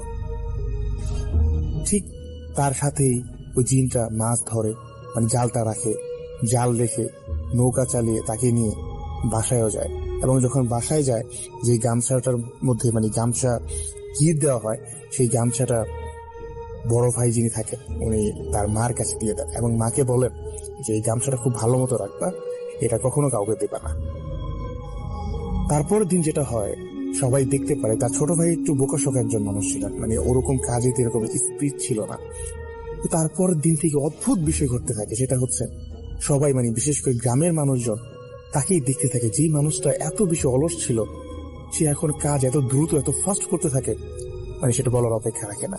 তো সবাই বিষয়টা দেখে অবাকই হয়, কিন্তু আসলে সবকিছুর মূল তো বড় ভাই জানতো আসলে বিষয়গুলো কি ঘটছে। তো তিনি আসলে তার মাকে বলেন নাই যে এরকম ছোট ভাই সেখানে মারা গেছে। আর এই জন্যই বলেন নাই কারণ তার মা খুব বৃদ্ধ মানুষ ছিলেন, এবং তিনি যেহেতু ওই জিনটাকে নিজের কাছে বশ করে রেখেছে, তিনি বলতে চাচ্ছিলেন না তার মাকে মারা যাওয়ার আগে যে ছোট ভাই মারা গেছে, কারণ বললে তিনি জানতেন তার মা অনেক বেশি অসুস্থ হয়ে যেত, সেই জন্য ওরা বলেনি। তো এইভাবে সময় কাটতে থাকে। সময় কাটতে কাটতে অনেকটা সময়, লম্বা একটা সময় কেটে যায়, 25 বছর কেটে যায়। একটা সময় ওই জিনটা বা তার ওই ছোট ভাই, তাকে বিয়ে পর্যন্ত দেওয়া হয়, বিয়ে দেওয়া হয়, এবং বিয়ের পর তাদের বাচ্চা কাচ্চা পর্যন্ত হয়। হ্যাঁ, তো একটা দিন যেটা হয়, বাসা থেকে মানে বড় ভাই এবং তার যিনি ওয়াইফ, সবাই মিলে তারা কোনো একটা জায়গাতে যায়, মানে পুরো বাসা খালি থাকে, শুধু বাসাতে ওই জিনটা এবং তার মা, তারা দুজন থাকে। তো জিনটা গিয়ে, মানে ছোট ভাই গিয়ে তার মাকে বলে যে মা, তোমার মনে আছে আজকে থেকে অনেক বছর আগে বড় ভাই তোমার কাছে এসে একটা গামছা রেখেছিল, এবং গামছাটার মধ্যে অনেকগুলো গিফট ছিল, সেই গামছাটাকে এখনো তোমার কাছে আছে? তখন মাকে তো আসলে বড় ভাই ওরকম ডিটেলসে কিছুই বলে নাই, বলে যে হ্যাঁ আছে। তখন বলে গামছাটা আমাকে দাও। তখন মা সহজ সরল মানুষ ছিলেন, কোনো কিছু না বুঝে বা তিনি জানতেনও না বিষয়গুলো, তাকে সেই গামছাটা দেয়। তো গামছাটা যখন তিনি পান, তিনি কি করেন, এই গামছার মধ্যে যে গিটটা দেওয়া ছিল গিটটা খুলে ফেলেন। গিটটা খুলে ফেলার পরেই তখন তার মাকে বলে মা, আমি চলে যাচ্ছি। তারপর থেকে ওই জিনটাকে বা তার ওই ছোট ভাইকে গ্রামের কোথাও আর খুঁজে পাওয়া যায় না, সেই যে চলে গেছে। ইনফ্যাক্ট আমার ফ্রেন্ড ও বলতেছিল যে আসলে ওই যে গ্রামে থাকে তার পাশের গ্রামেই এই ঘটনাটা, তো বলতেছিল এখন অব্দি নাকি সেই গ্রামে ওই যে তার যে ছেলেগুলো ছিল, 2টা ছেলে, তারা নাকি এখন পর্যন্ত আছে, এবং তাদেরকে মানুষজন যারা এই ঘটনাটা জানে তাকে ভূতের বাচ্চা বলে সম্বোধন করে। রাসেল ভাই, আমি জানি না রেসমাদার এই ঘটনাটা কেমন লেগেছে, বাট ঘটনাটা আমার কাছে মানে একটু আজীব, অদ্ভুত লেগেছে। তো এই ছিল ঘটনা। সবার জন্য শুভকামনা থাকলো, সবাই ভালো থাকবেন, আর অবশ্যই যে অবস্থাটা এখন আমাদের পৃথিবী জুড়ে চলতেছে, নিরাপদে থাকবেন। রাসেল ভাই ভালো থাকবেন, আল্লাহ হাফেজ। অবশ্যই চলে যাবো আমাদের অতিথির কাছে। তাহলে উস্তাদ, আমি রাসেল হাসান আসছি নবীনগর থেকে। আমি এখন যে ঘটনাটা বলবো সেটা আমার আব্বু এবং নানার সাথে ঘটে যাওয়া। আর যেটা আমার সাথে শেয়ার করছে, আমার আব্বুই বারবার এই ঘটনাটা শেয়ার করতো। তো আমার নানু ছিল একজন স্কুল টিচার। তো সবসময় স্কুল থাকার কারণে বেরোতে পারতো না, বা আমার নানু এবং আব্বুর প্রচুর পরিমাণ মাছ মারা নেশা ছিল। তো একদিন, সেদিন ছিল রবিবার, সকালে নানু আসছে আমাদের বাড়িতে, এসে আব্বুকে বলছে কি যে আজকে চলো দুজন মাছ মারতে যাই। তো আব্বু যথারীতি কাজকর্ম ফেলাই থুয়ে মানে মাছের খাদ্য নিয়ে কপোতাক্ষ নদীতে মাছ মারতে গেছিল। যাওয়ার সময় যে জায়গায় আব্বু এবং নানু মাছ মারতেছিল তার উল্টো দিকেই শ্মশান ছিল। তো শ্মশানের, নানু ছিল শ্মশানের ওই পাশে আর আব্বু ছিল শ্মশানের এই পাশে, দুজনে দুই জায়গায় বসে ছিপ দিয়ে মাছ মারতেছে। তো সকাল 9টার দিকে যায় বসছে। তো 10টার দিকে আব্বু একটা বড় রুই মাছ পাইছে, নানু একটা মাছও পায় নাই। তো এইভাবে আব্বু 4-5টা মাছ পাওয়ার পরে ততক্ষণও নানু কোনো মাছ পায় নাই। আচ্ছা, তো মাছ না পাওয়ার কারণে 12:30 বা 1টার দিকে এরকম হবে। তো নানু যখন প্রথম বসি উঠাইলো, দেখলো যে একটা মানুষের পা উঠছে। তো এটা দেখে আব্বু একটু অবাক হলো। নানুর কোনো মানে চিন্তাই নেই যে একটা মানুষের পা উঠছে, বা তার ভিতরে কোনো ভয় বা কোনো কিছুই নাই। আচ্ছা। তো আব্বু এটা দেখে নানুরে একটু মানে নানুরে বলতেছে যে জামাই চলেন বাড়ি চলে যায়, এখন আর মাছ মারতে হবে না, আর জায়গাটাও ভালো না, চলো বাড়ি চলে যায়। তো নানু আর আব্বুরে ধমক দিতেছে যে কি হবে, এনে প্রতিদিনই তো এসে মাছ মারি, আজকে আর কি হবে। তো এই বলতে আব্বু আর তখন মাছ মারতেছে না, বসে রয়েছে। আব্বু খালি নানুর যে এটা ওটাই দেখতেছে যে তাল ভাই না কি করে না করে।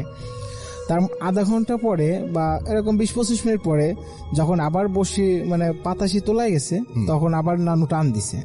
তো দেখে একটা হাত, একটা মানুষের কাটা হাত মানে উঠছে, রক্ত পড়তেছে, মনে হচ্ছে যেন এক্ষুনি হাতটা কেটে বসি থেকেও গেঁথে দিছে। তো এটা দেখে আব্বু আরো মানে একটু অবাক হয়ে গেল যে আসলে খারাপ কিছু ঘটবে, বা নানুরে যে কোনো ভাবে বাড়ি নিয়ে যাইতে হবে। তো আব্বু যায়, আবারও নানুরে ধমক দেয়, কিন্তু নানু উঠেই না। তো যেহেতু সে আব্বুর শ্বশুর, এই জন্য বেশি কিছু বলতেই পারে না। আর আব্বু বসে বসে দেখে ওটা কি হচ্ছে কি না হচ্ছে। তো এইভাবে মনে করেন অনেক সময় কেটে গেল, যে 3টার দিকে যায়, 3টা অথবা 4টে মানে আসলে কিছুক্ষণ আগে নানুর যখন আবার বসে তুলছে, তখন দেখে শুধুমাত্র একটা মানুষের মাথা আর সারা মুখে ধাড়ি, মানুষটা খিলখিল করে হাসতেছে। তো এটা দেখে নানু তখন একটু অবাক হয়, বা নানু একটু চিৎকার দিয়ে ওঠে।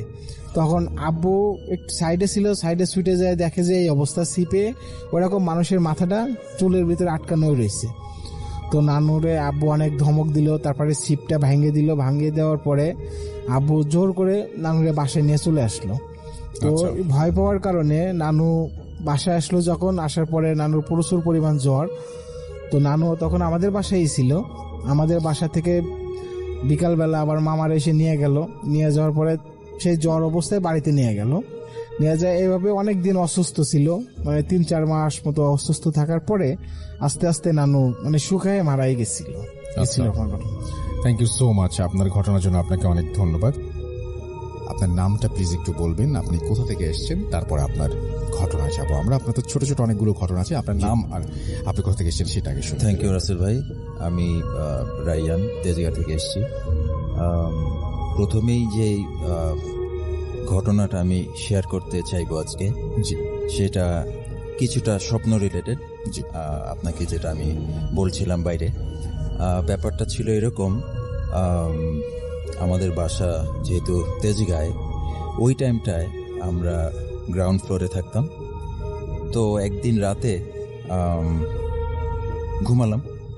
তো ঘুমানোর পর হঠাৎ করেই আমি অল অফ এ সাডেন আমি দেখতে পেলাম যে আমি আমার নানার বাসায় চলে গেছি। আচ্ছা। ওই মুহূর্তে। এবং আমার নানার বাসা ছিল ধানমন্ডিতে। প্রচুর আসা যাওয়া ছিল নানার বাসায়। সো ওখানের এনভায়রনমেন্টটা আমার খুব বেশি পরিচিত।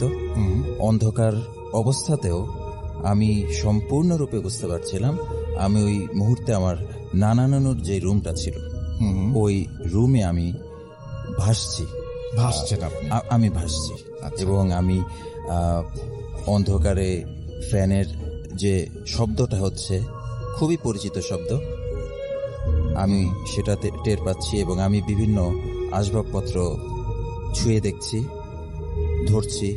ইভেন আমার নানা নানুর রুমের সাথেই একটা ছোট বারান্দা ছিল, আমি ওই বারান্দাতেও গেলাম। ওটা গ্রিল করা ছিল, পুরাটা গ্রিল ধরছি, বাইরে যোচনা দেখতে পাচ্ছি।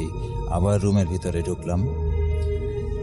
অল অফ এ সাডেন আমি ধপাস করে যেন আমার তেজগার বাসার বিছানায় পড়লাম এবং জেগে গেলাম। মানে পুরাটা ব্যাপার খুব তাড়াতাড়ি ঘটেছে। খুব তাড়াতাড়ি ঘটলো এবং খুবই অদ্ভুত একটা ব্যাপার যে এত রিয়েলিস্টিক। মানে আমি যেন ওখানে চলে গিয়েছিলাম ওই মুহূর্তটাতে।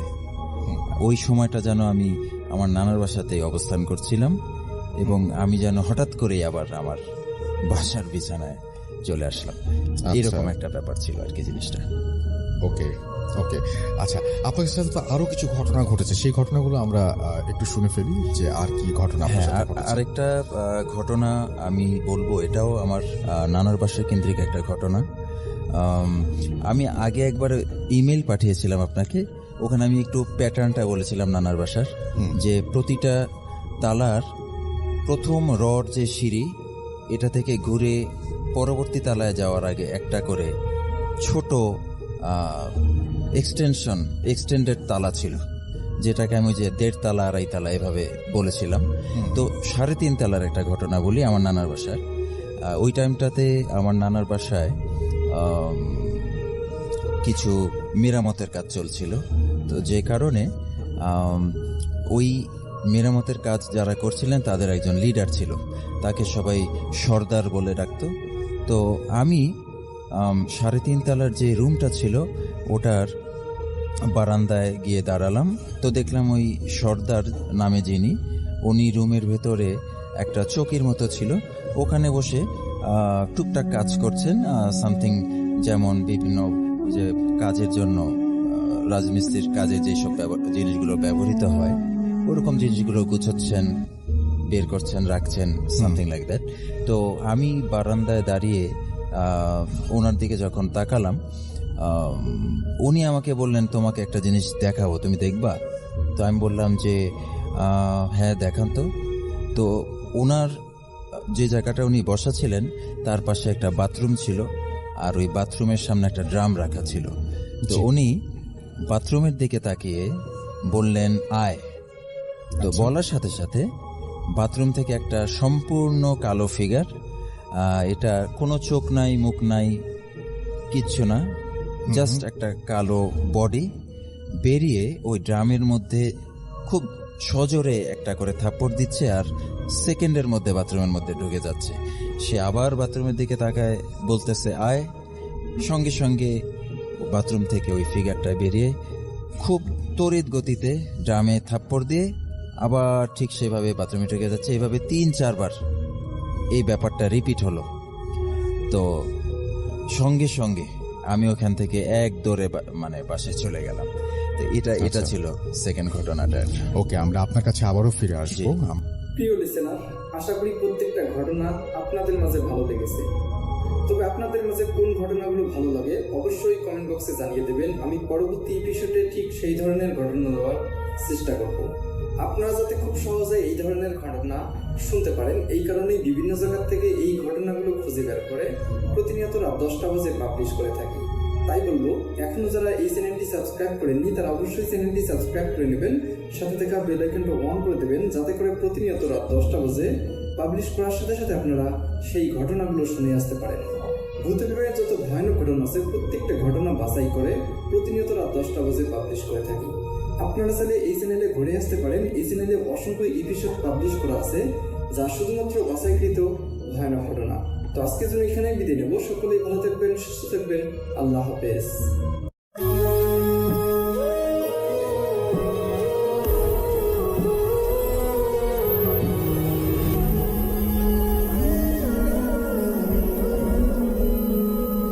আসসালামু আলাইকুম প্রিয় লিসেনার্স, ধন্যবাদ জানাচ্ছি আরও একটি নতুন এপিসোডে। আশা করছি আপনারা সবাই ভালো আছেন এবং ভালো তলে আছেন।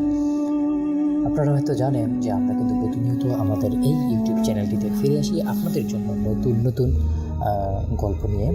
তো আজকেও কিন্তু আমি হাজির হয়েছি আপনাদের সামনে কয়েকটি গল্প নিয়ে। আশা করছি আপনাদের আজকের এপিসোডটি ভালো লাগবে। তাই আর সময় নষ্ট করা না করে শুরু করছি এখন থেকে আমাদের আজকের এপিসোড। গ্রামের নাম রূপন নগর।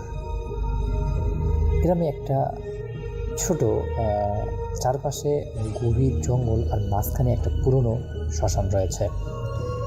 গ্রামের মানুষজন দিলের আলোয় যত সহজ সরল, রাতের অন্ধকারে ঠিক ততটাই চাপা থাকে। তাদের মুখে একটা কথা প্রায় শোনা যায়, নিশিরাতে নিশুতি রাতের ডাক। কিন্তু এই ডাক আসলে কি তা কেউ পরিষ্কার করে বলতে পারে না। কিন্তু আসলে যারা গ্রামের মুরব্বী বা বয়স্ক লোক আছে তারা বলে এটা আসলে মানুষকে ভয় দেখানোর জন্য, বা এই যে শব্দটা আছে এই শব্দটা আসলে রহস্য এখন পর্যন্ত কেউ ভেদ করতে পারেনি। শামস ছিল একজন দুঃসাহসী যুবক। ভূতের গল্প, অলৌকিক ঘটনা এসব নিয়ে তার মনে কোনো ভয় ছিল না, বরং ছিল সীমাহীন কৌতূহল। একদিন শামসের গ্রামের বয়স্ক একজন মানুষের কাছ থেকে জানতে চাইল যে এই নিশুতি রাতের ডাকের রহস্যটা কি আসলে। বৃদ্ধ মানুষটি কাপা হাতে শামসের কাঁধে হাত রেখে বললেন, বাবা শামস, যেও না সে পথে, শ্মশানের পাশ দিয়ে একটা রাস্তা গেছে, সেই পথে রাত 12টা নাগাদ এক অচেনা লোক এসে দাঁড়ায়। সে নাকি ডাক দেয়, কিন্তু তার ডাকে সাড়া দিলে আর কেউ ফিরে আসে না, বা কেউ ফিরে আসতে পারেও না। আর ফিরে আসার কোনো রেকর্ডও এখন পর্যন্ত নেই। শামসের মন উলট পলট হয়ে গেল, আর কৌতূহল আরও বেশি বেড়ে গেল। কারণ সে অনেকদিন থেকেই আসলে সত্যিকারের একটা ভূত বা সত্যিকারের আসলে একটা প্রেতাত্মার সন্ধান করতে চাইল। তারপর কিন্তু সে সিদ্ধান্ত নিল সে দেখবেই এই রহস্য ডাকের পিছনে আসলে মূল কাহিনীটা কি। সে মনে মনে সিদ্ধান্ত নিল যে আমি রাতের বেলা কাউকে না জানিয়ে লুকিচুপি করে সেই জায়গায় যাব আর আসলে কাহিনীটি উদ্ঘাটন করার চেষ্টা করব। তো পরের দিন সে রাত 12টা দিকে দেখে যে আকাশে চাঁদ নেই, চারদিকে কেবল গভীর অন্ধকার। শামসের একটা টর্চ হাতে নিয়ে শ্মশানের দিকে রওনা হলো। শ্মশানের চারপাশে গাছগুলো বাতাসে শনশন করছে, যেন শামসকে সাবধান করে দিচ্ছে, যাস না ওদিকে, যাস না, বিপদের হাতছানি দিচ্ছে পরিবেশ।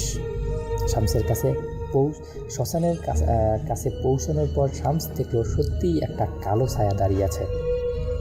ছায়াটা ধীরে ধীরে মানুষের আকার ধারণ করলো। লম্বা কালো পোশাক পরা আরেকজন মানুষ, যার মুখে অন্ধকারে স্পষ্ট নয়।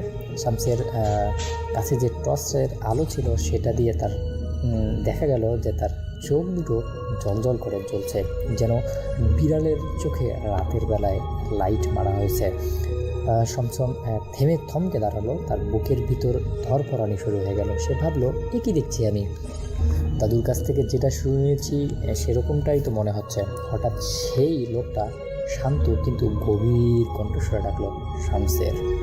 শামস চমকে উঠল। এই মানুষটা তার নাম জানলো কী করে? ভয়ে তার হাত পা কাঁপতে লাগলো। সে পিছনে ফিরে একটা দৌড় দিল, কিন্তু পালাতে পারলো না।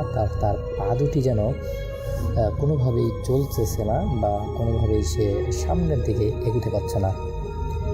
শামস নিজেকে জোর করে শান্ত করলো। সে দেখলো লোকটির হাতে একটা পুরনো খাতা। লোকটি বলল, এই খাতাটা তোমার কাছে রাখতে হবে। এই খাতার সব গল্প সত্যি, তুমি এখন পড়তে পারবে না, তোমাকে এটা পরবর্তী সময় পড়তে হবে। শামস প্রথমে খাতাটি নিতে রাজি হলো না, কিন্তু লোকটি জোর করে খাতাটা তার হাতে ধরিয়ে দিল। খাতাটা নিয়ে সঙ্গে সঙ্গে শামসের শরীর একদম ঠান্ডা হয়ে গেল। সে দেখলো যে লোকটির চোখ দুটো আরও জলজল করছে, আর মুখ থেকে একটা বিকৃত রকমের হাসি বেরিয়ে আসছে। সেই হাসি শুনে শামস জ্ঞান হারালো। পরদিন সকালে শামসের যখন জ্ঞান ফিরে পেল, তখন দেখলো যে শামস শ্মশানের পাশে পড়ে আছে। তার হাতে খাতাটা নেই, কিন্তু তার মনে পড়লো যে রাতের সব ঘটনা। সে দৌড়ে গ্রামের দিকে ফিরে এলো। গ্রামের সবাইকে শামস দেখে অবাক হয়ে গেল। তারা ভাবলো শামসের হয়তো অসুস্থ হয়ে গেছে। শামস রাতের ঘটনা কাউকে বলতে পারলো না, কারণ সে জানতো না কি বলবে। তার মন জুড়ে ছিল একটা চাপা আতঙ্ক। এর পরের সপ্তাহে শামস আর তার রাতের বেলায় বেড়াতে আসতো না, সে ঘরেই থাকতো। কিন্তু প্রতি রাতে সে একটা অদ্ভুত স্বপ্ন দেখত। সেই পুরনো কালো পোশাক পরা লোকটি তাকে বারবার ডাকছে, শামস, হে শামস, আর আসবি না? এমন একটা শব্দ সে বরাবরই উপস্থিত বুঝতে পারলো। এক রাতে শামসের আর সহ্য করতে পারলো না, সে উঠে বসলো। হঠাৎ তার দরজায় ঠক ঠক শব্দ শুনলো। শামস ভাবলো এত রাতে কে এলো। সে সাহস করে দরজা খুললো। দরজা খুলতেই সে দেখলো দরজার বাহিরে আসলে কেউ নেই, কিন্তু দরজার ঠিক সামনেই একটা পুরনো খাতা পড়ে আছে। শামস চমকে উঠলো, এটা তো সেই খাতা যেটা সে শ্মশানে রেখেছিল। শামস খাতাটি ভয়ে ভয়ে তুলে নিল। সে খাতাটি খুলতেই দেখলো প্রথম পাতায় লেখা আছে, এই যে খাতাটি খুলবে সে চিরদিনের জন্য হারিয়ে যাবে। শামসের হাত থেকে খাতাটা পড়ে গেল। সে বুঝলো যে সে ভয়ঙ্কর ফাঁদে পড়ে গেছে। গ্রামের মানুষজন দেখছিল সেই রাতে শামসকে শেষবারের মতো। এরপর থেকে তাকে আর কেউ দেখেনি। গ্রামের মানুষজন বলাবলি করতে লাগলো শামস হারিয়ে গেছে সেই নিশুতি রাতের ডাকের সাড়া দিয়ে। আর শ্মশানের পাশে সেই কালো ছায়াটা এখনও নাকি মাঝরাতে এসে দাঁড়িয়ে থাকে, আর তার মুখ থেকে শোনা যায় এক চাপা ডাক, শামস, শামস। তো দর্শক, আসলে আমাদের গল্পটি আপনাদের কাছে কেমন লাগলো অবশ্যই কিন্তু আপনাদের মতামতগুলো জানিয়ে দেবেন আমাদের ভিডিও কমেন্ট বক্সে, কারণ আমরা আপনাদের মন্তব্যগুলোকে অনেক বেশি সম্মান করি। তাই আপনারা কিন্তু আপনাদের মতামতগুলো করে যাবেন আমাদের ভিডিও কমেন্ট বক্সে।